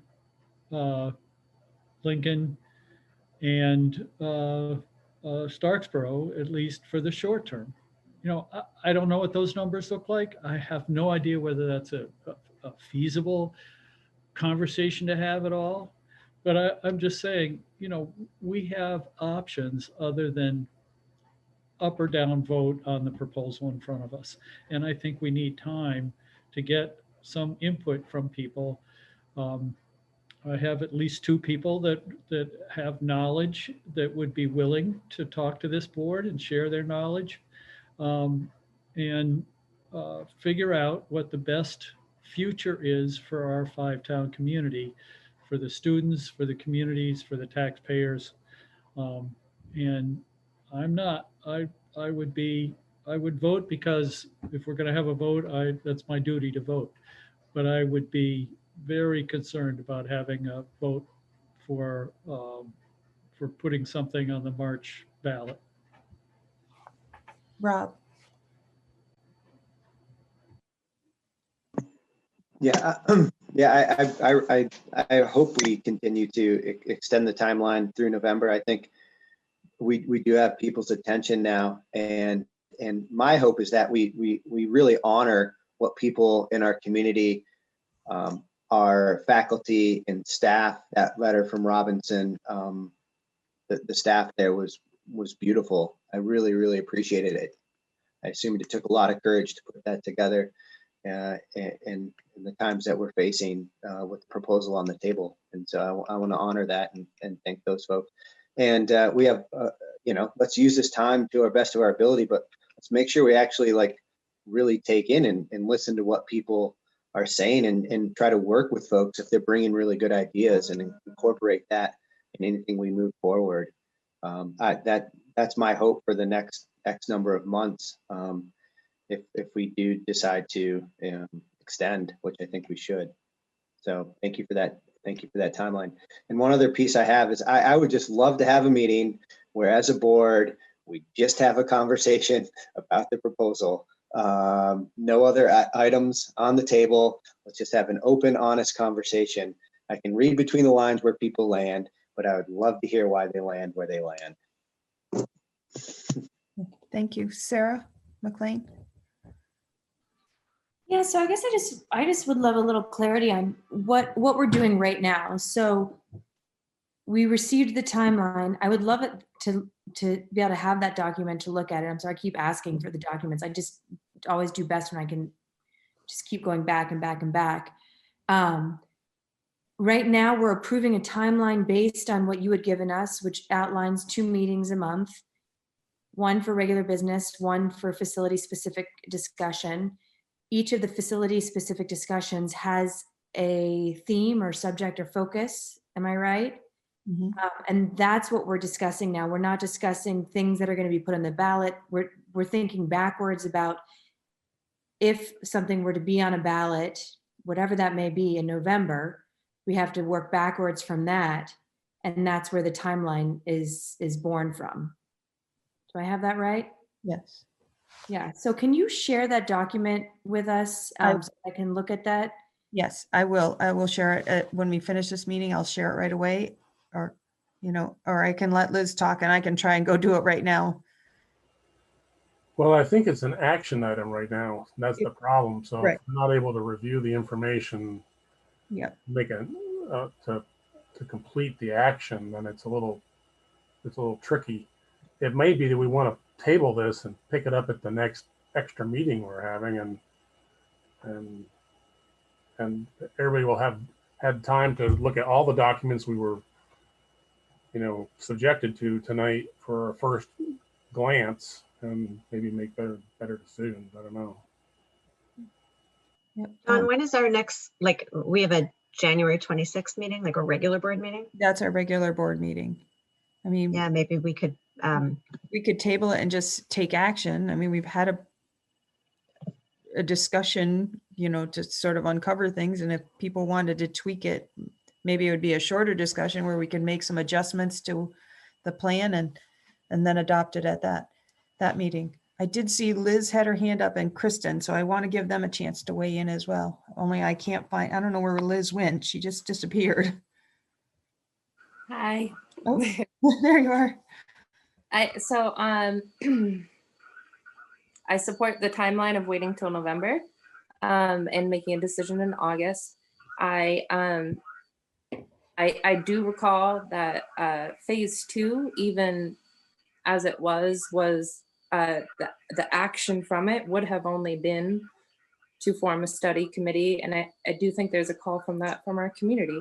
And it has always, I'd like to clarify, and so I support the timeline, been an option for us to put a vote out on repurposing. I would like to just make that really clear that it is not, that's an option for us to have people vote on a repurposing. And I definitely don't think that I've put it out there that I'm not interested in a town vote. So I do think we just need this time, because I think that conversation just showed how far apart we are from understanding where each of us are. And if that's amongst us, just imagine in our community. And so for the timeline, the one thing that kept coming to my mind, because there have been studies done, Alberta, Canada, the Chicago public school system has supported their communities in repurposing their schools, not financially, but they're what would be our select board. There's processes that could come to terms to really, there's a ton of information out there. And Alberta, Canada was very similar types of schools from us. And they just, in those areas though, they did it on such a massive scale that when they went back 5 years later to see what the results were, it was, it varied, and there's so much more to talk about. And so and that's why I guess even in this moment, I'm having a hard time staying on topic, because there's so much more to share. So as long as what I was really hoping was that our extended timeline would include, I guess I was thinking topic-based conversations. So a topic about what repurposing, when we say something like the property values go down, well, that also means that it becomes more affordable. When we say people go somewhere for a school, well, we would still have, the towns would still be within boundaries of an excellent school. I mean, and that's not like hardened reasons for me to feel a certain way or another, but there's a lot of information that we just haven't talked about topic wise. So as long as we can get a little time, even though it's not necessarily the school board's job in some ways, there are some conversations that we could really have that I think could shift people on there's the concerns. I just feel like a lot of this is like, it gets to the fear of loss. It gets to the fear of all of these issues, but when we're not taking those extra steps in some ways, like we're asking the administration to, we're asking them to say, well, what would it look like next year or the year after? While also they're losing 0.8 positions of a full year-round job in the proposed budget that we're looking at this year. I mean, so what about us as community members, even if this was select board led, having topic-based conversations that could get to that, well, what if that happened, what could it look like? And to not just stop at that fear of loss, frankly, and to look beyond that to the potential futures and not, I really kind of crave a little more conversation at where it's end, its next step for in a lot of ways. And of course, the board is about the next step for the students, but as communities, I feel like it could be really valuable for us getting on the same page to have some of those other next step kinds of conversations. So if maybe that would fit in there somewhere, or we just advocate individually in our towns to have those conversations, I hope that we do.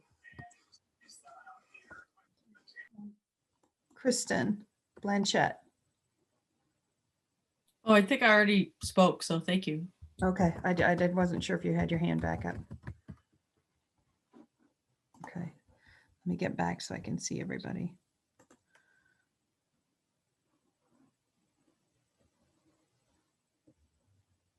Okay, I need board, oh, Sarah McLean. Yeah, I just wanted to make a request. I know it might be unreasonable, or I hope it's not actually, and that this time will afford us for this to be reasonable, so that the board can get information, receive information prior to meetings, so that the whole process of reading and digesting and being, just having time with information that we're asked to deliberate on in very short time. It's just, it's not an ideal schedule.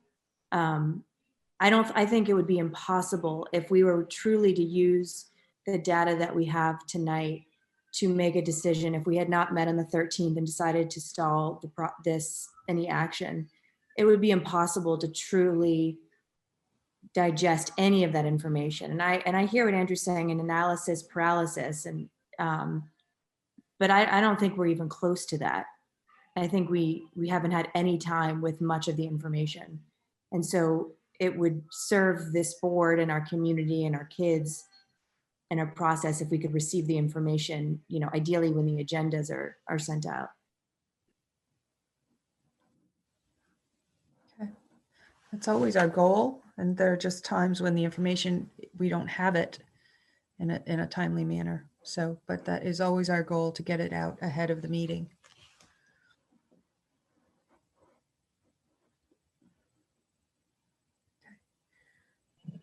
So, John, can I ask a question? Oh, I don't know if anybody else is on there. Is it, does it make, could we consider taking action on whether we agree to extend the timeline? And then at the next meeting, flesh out details on it? Or does it not, I'm just thinking about the calendar, or, maybe putting it off to the end of the next board meeting, which is January 26th, doesn't really change this, our proposed process much. So maybe we don't need to do that. I agree, it's problematic to try to take action on something that people are just getting tonight. When I don't think that was our intent. But I don't know if anyone has an appetite to at least agree on the concept of extending the time frame, as opposed to what it actually will look like.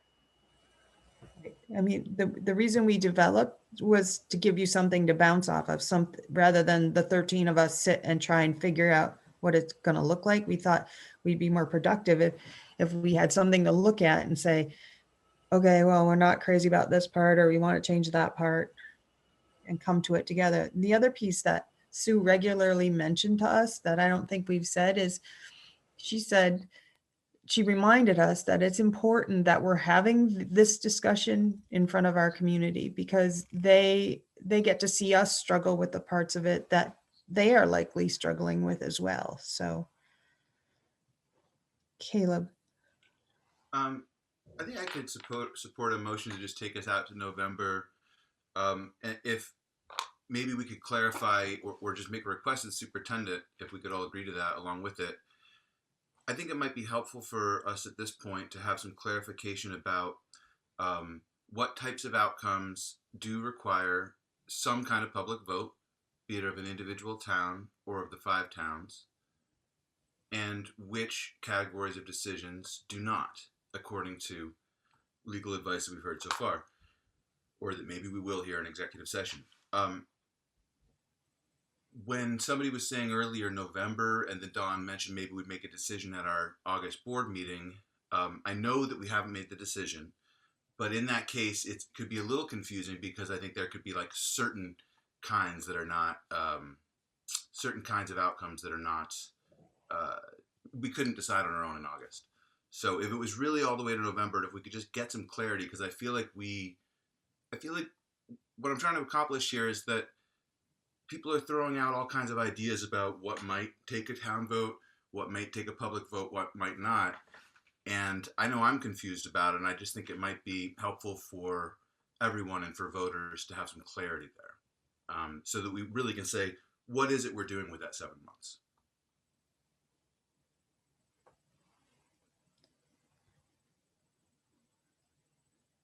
So, Caleb, was that a motion, or is that just a general No, statement? that's just like a suggestion that if we were to make a motion tonight, it would be helpful for me if it clearly said no decision will be made by anyone before November, so that there wasn't a question that maybe we're going to make a decision as a board in August. And 2, if this board could, since Patrick wants requests to be made by everyone, if this board could agree to formally request some clarification on which general buckets of decisions would require votes of our board versus a vote of an electorate. I hope that's clearer.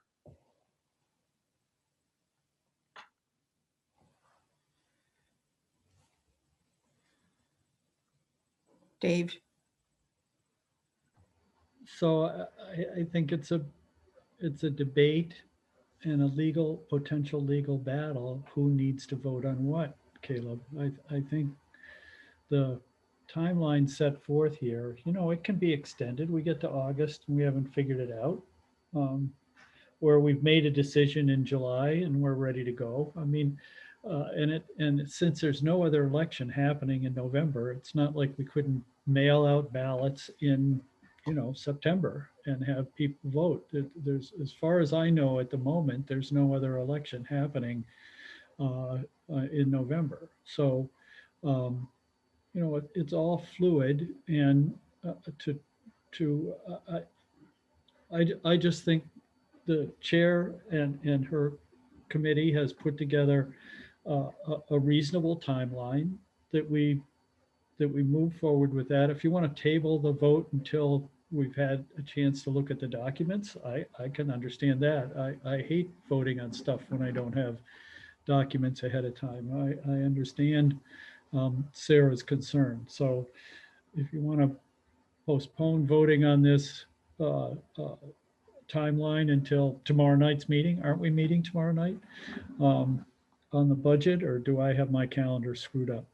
Vote tomorrow night on the timeline, but anyway, I could go on, but I won't. Steve.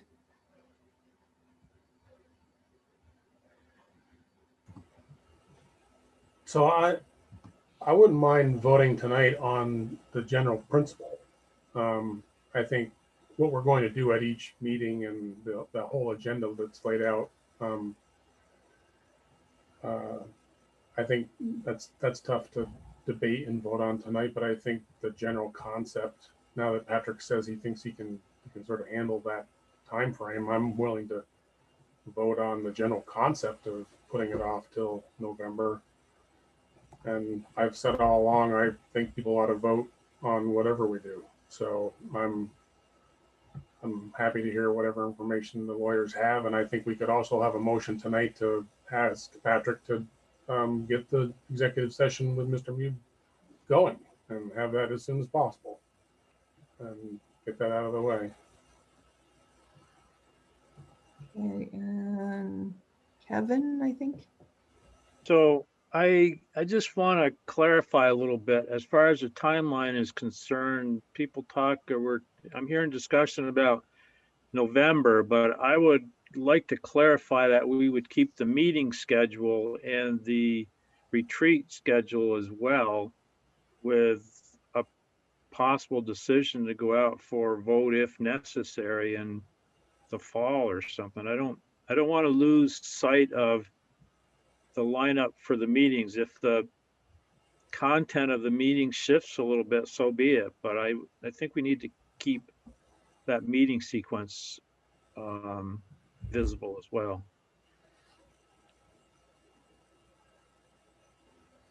Caleb, is your hand up from before?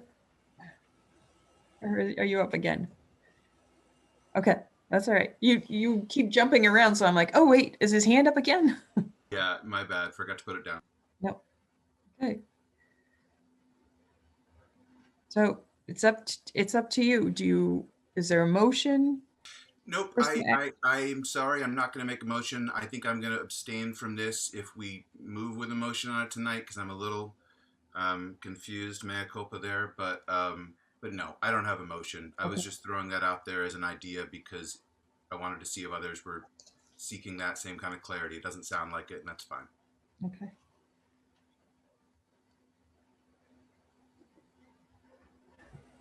I'll go ahead and make a motion that we approve delaying the decision until our August retreat. And that's it. Okay. Is there a second? Kevin? All right. I'll second. All right. Thank you. Any I'd more? like- Yes, Kevin. I'd like to make a motion to amend the motion that we keep the meeting schedule as laid out with the topic guidelines flexible. I'm amenable to that. Okay. All right.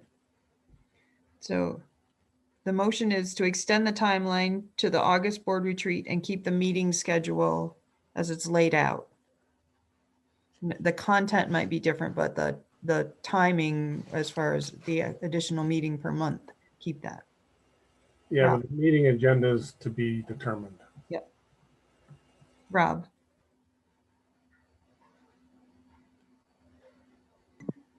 So I didn't get a chance to really look at that original document. So we're going from November now to August?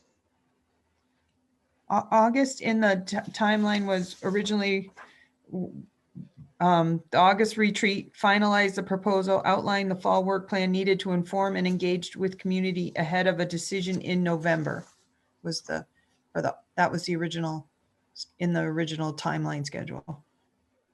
I guess what I thought I heard Steve say is that the decision will be made in August. Well, it will be finalized we wrote finalized, but the content of the meeting, we can decide. Yeah, I think the idea was that, by the August retreat, the board would know what direction it wanted to take. And then we have 2 months to engage the community about that. So that gives us 7 months to continue to problem solve, and then we do have to have a final thing, or we'll just keep going, probably. Got it. Thank you for the clarity. I get it now. All right, are you ready to vote? Okay, Krista, in favor, opposed, or abstaining? In favor. Okay. Sarah McLean, In favor? Okay, Kristen Blanchett. In favor. Okay, Rob Buckland. I support it. Okay. Dave Sharp. Yes. Whoops. Yes. Okay, Kevin Hansen. In favor. Steve Rooney. In favor. Caleb. Yes. Okay. Andrew. In favor. Liz. In favor. Sarah LaPearl.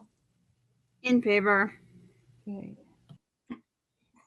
Motion passed to extend the timeline to the August retreat and keep the meeting schedule with the meeting agendas to be determined. So that passes. Okay. Dawn, Yes. can I just add a process question? So could we put on the end of January board meeting agenda item to review the outline? And between now and January 26th or whenever that meeting is, we would invite board members to provide feedback on the outline. Yep. And you said you can send that out to folks. I think I did. So, and then I'll have it included in the minutes so that it'll be out there as well. Do we need a motion to put Mr. Mube on the agenda? I don't think we do because we can executive session, we can handle that. Unless you think, Patrick, differently. Okay. Before we go off of this topic, I do want to take a minute. Dave brought up the letter to the editor, and I have spoken to 2 or 3 members individually, and I just wanted to share about that letter to the editor, what happened to bring about that letter. And we were receiving emails with inaccuracies in them. And I saw a need to share information regarding what was presented at the meetings just to attempt to bring some clarity and organization to that information. So the letter was penned and sent out to some members for feedback. Having got that feedback, I then sent it off. It was not my opinion, regardless of what you feel it was not my opinion. It was not meant to be dismissive. It was just meant to share information for people who were unclear about things they thought or they were hearing. So I just wanted to take a minute to share that with you all right now, that it was not my opinion. I did write it on behalf of the board, and I did have some oversight from some members as well.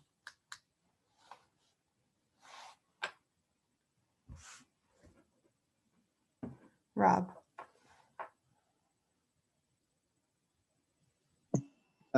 Thank you for sharing, Don. I guess my concern is, that some members saw it and then some members didn't, and it's on behalf of the board. I just don't, looking at our executive limitations and that doesn't sit well with me. There are times when I do write things on behalf of the board, and in the past we have talked about this. One example is the letter that goes in the town report. I write it on behalf of the board, and I share information from past meetings out with the community, and I sign it on behalf of the board, and then I send it after it's sent. We have talked about that as a board, probably before you were on the board, about that, and when I respond and when I let people know. And the message at the time was that I don't have to let everybody know every time I respond to a community member or a request for information, but if it's something that's going to be published, to let you know after it's written. So I understand. I think maybe it'd be nice to have maybe a process conversation as a board then. Because if some members did see it before it went out and other members didn't, I don't feel good about it. Rob, can I explain that? So I was board chair for a while, and usually when you do, if the board decides or there's a clarifying letter that needs to go out, like the chair and the assistant chair, whatever it's called, look it over and then do it. Now, I think the crux here is that people feel like it was an opinion piece and that Dawn was supporting something. She doesn't feel like she was. So that's the difference. She felt like it was just a informational thing, kind of like the, which Sarah, we didn't get to this month, the highlights thing that I do. And I run that by about 4 people and say, do these seem accurate? And they go out. Now, no one's ever been angry at me for that because, I mean, that is, and so I think Dawn felt she was doing something factual. And some people don't feel like it was factual. They feel like it was an opinion. So it's even in the board chair thing, whatever it is, thing that board chair can do that to clarify stuff. I mean, I've been doing that to clarify stuff. So I think that's the difference. I think what we need to be careful of here is I feel like people are moralizing on other people or trying to mind read and think that because someone said this or voted on this, that here's where they are, they're in this spot. I think it's a little too, I mean, we're dealing with contentious issues. So I just think we have to always feel like we're all, what's that word? Working from a place of, we're really trying to oh, I forget. Thank you. What's the word, Steve? Integrity. Thank you. And so I wish we would all know that. Look at all the amount of time we're all putting into this. We all care about this. And so I guess I'll get back to my point that Dawn felt it was just clarifying information and people disagree. So we can disagree on things, but that's kind of where it's at. So maybe I should stop doing the board highlights, which we didn't do this month because I won't even go into how busy I've been. But so I don't know. And I think people are doing to the best of their ability that they can. So that's just my opinion. And from having been a board chair before, there is stuff that comes up. And if we had to show it to everyone before we had to put it out, it would be unruly. So anyway, just my thoughts. Sarah McLean. Yeah, Kristen, I appreciate that perspective. And Dawn, I hear that. I think it does call into question, like intent versus impact. And, this isn't just like an annual report. This is like a very, as Kristen said, contentious time right now. And we can assume good intentions all we want. And yet when we're reading it ourselves and then also receiving feedback from community members that it's looking like advocacy, I think that it at least acknowledging that, and I think which is what you're doing now, maybe that the intent was not to advocate for a proposal that we have not yet discussed, but yet the impact for many was worrisome that it was a letter of advocacy written by you, on behalf of the board for the proposal through clarification. Like the beginning of the letter read as clarification and the latter part of the letter read as more as advocacy. So I just appreciate the distinction of intent versus impact. Okay, thank you. Dave? So I guess where I'm coming from is I'm uncomfortable when I get a number of people either in written emails or in phone calls accusing me or suggesting that I hold a particular position because something appeared in the newspaper on behalf of the board. And how did I vote on that? Where was my position on that? That the chair should express it that way. So it's my uncomfortableness with what people are perceiving me to have support for an opinion that they believe was expressed on behalf of the board in the local newspaper. So, I don't ascribe I try not to ascribe intent to anybody. It's what is factual. And in this case, it was the reaction of people who read this in the paper and their reaction to me. Thank you. Kevin? Well, I'll preface this with, I think Patrick's proposal hits all the points and it's viable. And until somebody comes up with something better that hits all the points, that's the baseline. So I don't have the same emotion or lens or fears, desires that certain other people have. This is a very emotionally charged issue. But I think it's a stretch to say that the letter was not factual as far as the proposal that Patrick has presented in public and that is in the process of being considered. Thank you. Krista, did I see your hand up? No? Yeah, I just wanted to say that I think it's really hard right now to communicate in any way. Dawn actually shared this letter with me, and she has shared other letters with me, and we do editing back and forth. And to be honest with you, I did not, partly capacity, and how quickly I read through it, my initial reaction was, oh good, it would be great to just have a board voice out there, because not to advocate a position, but just to sort of, to share some facts. And that was my reaction. And I didn't comb through the letter for tone, primarily because of capacity.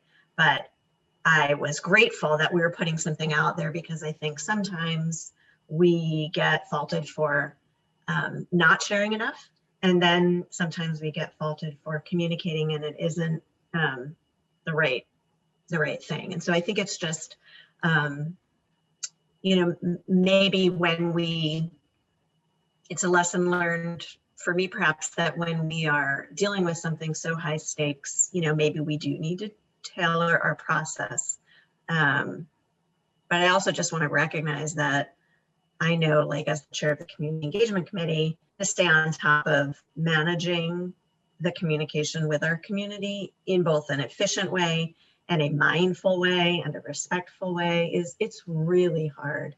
So I just, I appreciate what John was trying to achieve. And I think that's really important to acknowledge. Dave, is your hand up from before or is it up again? No, it's up again. Okay. All of us, each of us, have a right to write a letter to the Addison Independent and put forth our view of what's going on in this board. I have been very reluctant to do that because I think it's important for our board to be able to be straightforward with each other and try to move this process forward. That was the part that I felt was unfortunate. Not that Dawn wrote the letter. I think she's entitled, as all of us are, to our opinion and to put it in the Addison Independent.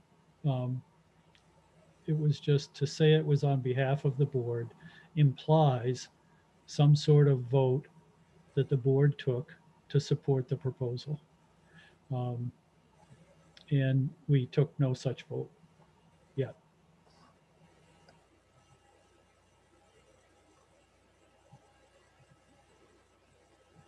Steve? So thought I should probably say a little bit in Don's defense. I'd say 75 to 85% of that letter I wrote. And I sent it to Don and Patrick asking them to vet it because I was going to use it potentially to send back to a constituent who was quite a bit off base on quite a few things. And Don said, well, I would probably hesitate to try to answer all of these letters, which is it's a struggle. I mean, I'm a new board member. I don't know if you just try to answer every single misstatement that everybody says in all the emails that you get. I thought I would write out what I thought about it and send it to Don and Patrick and have them kind of just look at it and see if I was misstating any of the facts, which is all I was really trying to do, was just put people back on track with what actually had been proposed. There was really no intention to, and I thought I made it clear that there wasn't a decision made in that opinion. It was just, and we had plenty of work to do. And if you had another suggestion, please bring it up. For God's sake, bring it up. And Don said, well, we might use this, as in a letter. And I said, feel free to use it whichever way you'd like. I would say, Don, that I was a little bit shocked to find that it had gone out without it maybe having been run by everybody.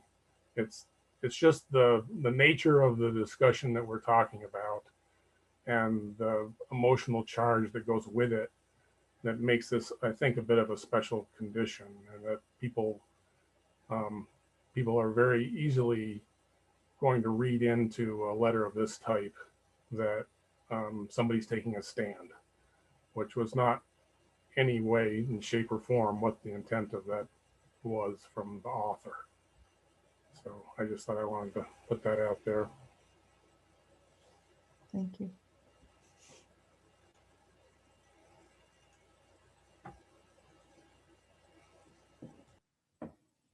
Okay.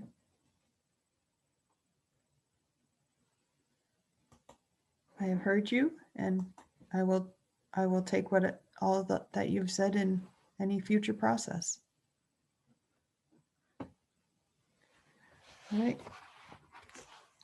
We don't need an executive session tonight, and our public has hung on, so we'll leave a little time for some public comment. I do know that Tim Dumont messaged me about wanting to speak, so I'll go to him first. Well, the main thing was I just wanted to let you know that people may want to talk after you guys discussed, and that I don't have anything to say at this point, other than I think in light of the events in Washington today and watching all you guys, I'll just say that being a school board member is probably one of the most thankless tasks that there is in any democracy. And it is incredibly difficult work that all of you are doing. It is thankless. It's important work. It's tiring. It's time consuming, but it is definitely thankless. And no one sees the amount of work that goes into it. And, I would say that that is something that you should all be proud of, is that you've spent so much time on these matters, and obviously a lot more time to come.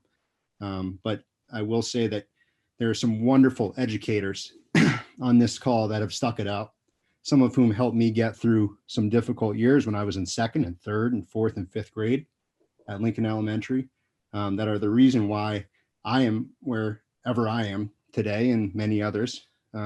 And they are essential people. Teachers are, and this is besides the point, but teachers are economic generators. They have children in our communities. They buy goods and services. They retire in our communities, then they volunteer. They substitute teach, and they are just, every dollar spent on saving a teacher's job goes, as you all know, just goes to so many different levels of our existence in this state. And, I just wanted to say thank you guys for taking the time. It's thankless. Keep up the work on trying to build the bonds, whether it's now or in 7 months, and just keep everything as public and transparent as possible. Okay, thank you. Nancy Cornell.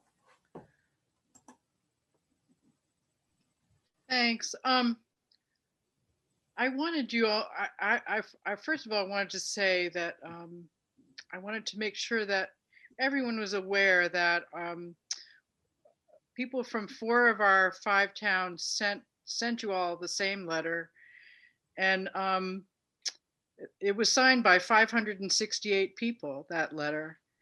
And I know you have that letter, but I'm hoping it can be made part of the board's public record. in addition to that letter, you also received a letter from the Starksboro Select Board, and I'm hoping too that that letter can be made part of the board's public record. I wanted you to know how much people appreciate you're willing to take more time in deciding what to do. And I'm very hopeful as I was listening tonight that as you make plans to meet and talk about what you're going to do, that you'll consider some different proposals besides the proposal that you have been considering. I think we're starting to get some good news from the legislature. We have 2 bills have been introduced that would make a significant, give us some significant financial breathing room and relief. And I'm hopeful that those bills are going to pass.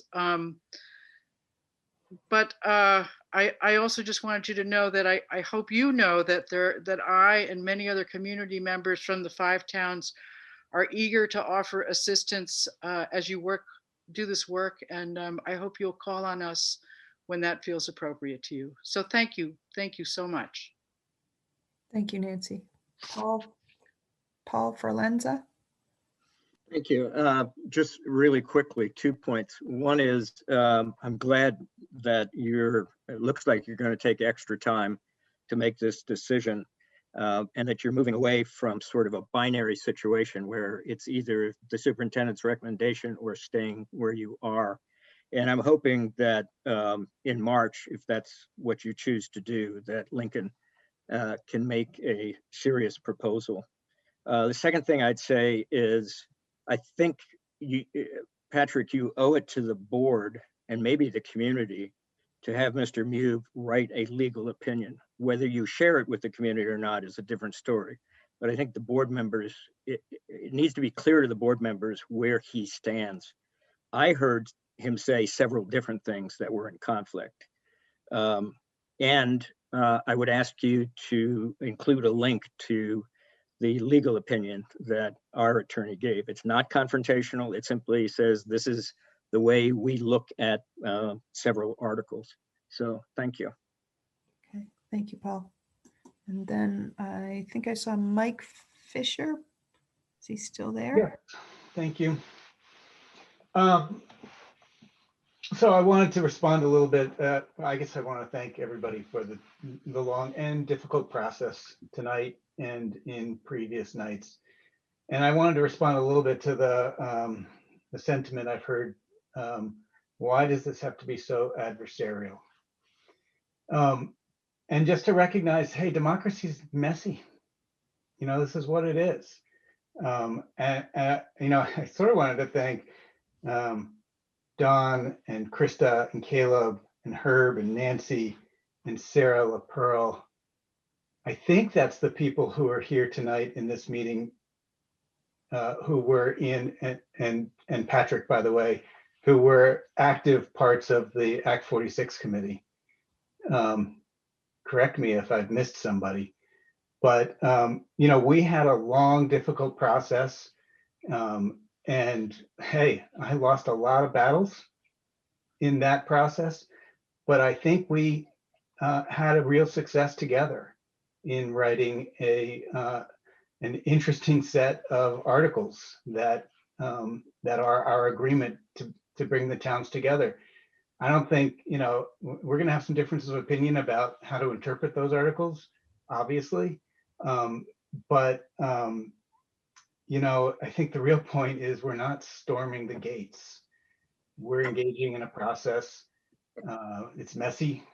Sometimes people feel like they've been interpreted wrong. Hey, that's part of the process.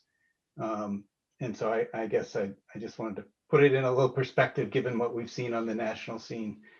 And thank everybody for that. And then I also wanted to say, you know, what are we going to know soon that we might not know now?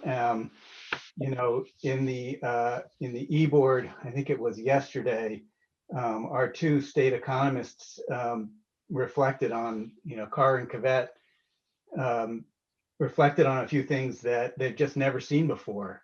You know, residential real estate property tax transfers are 40% above expectations.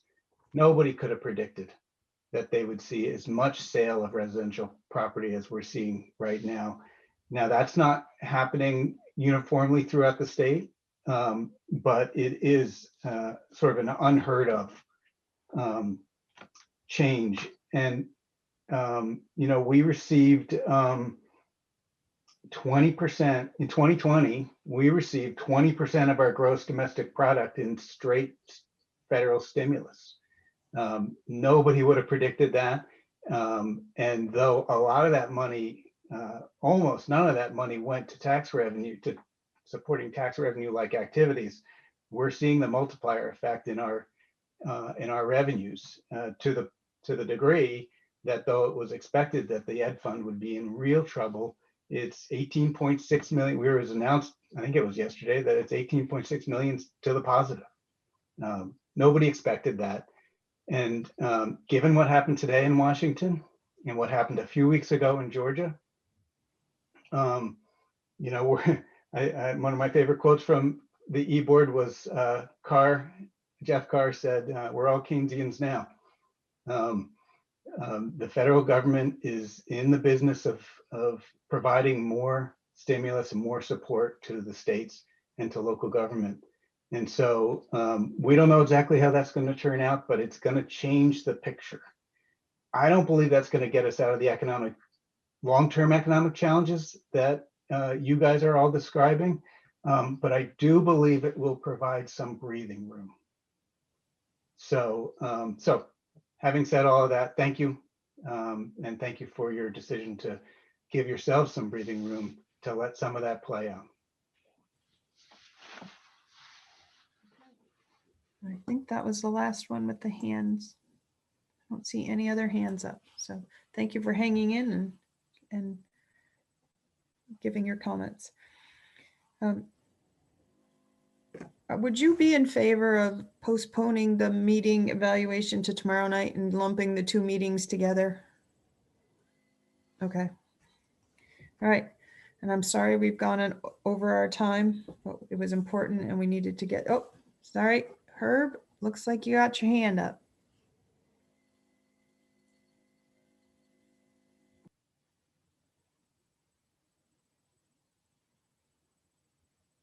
No, you're still muted.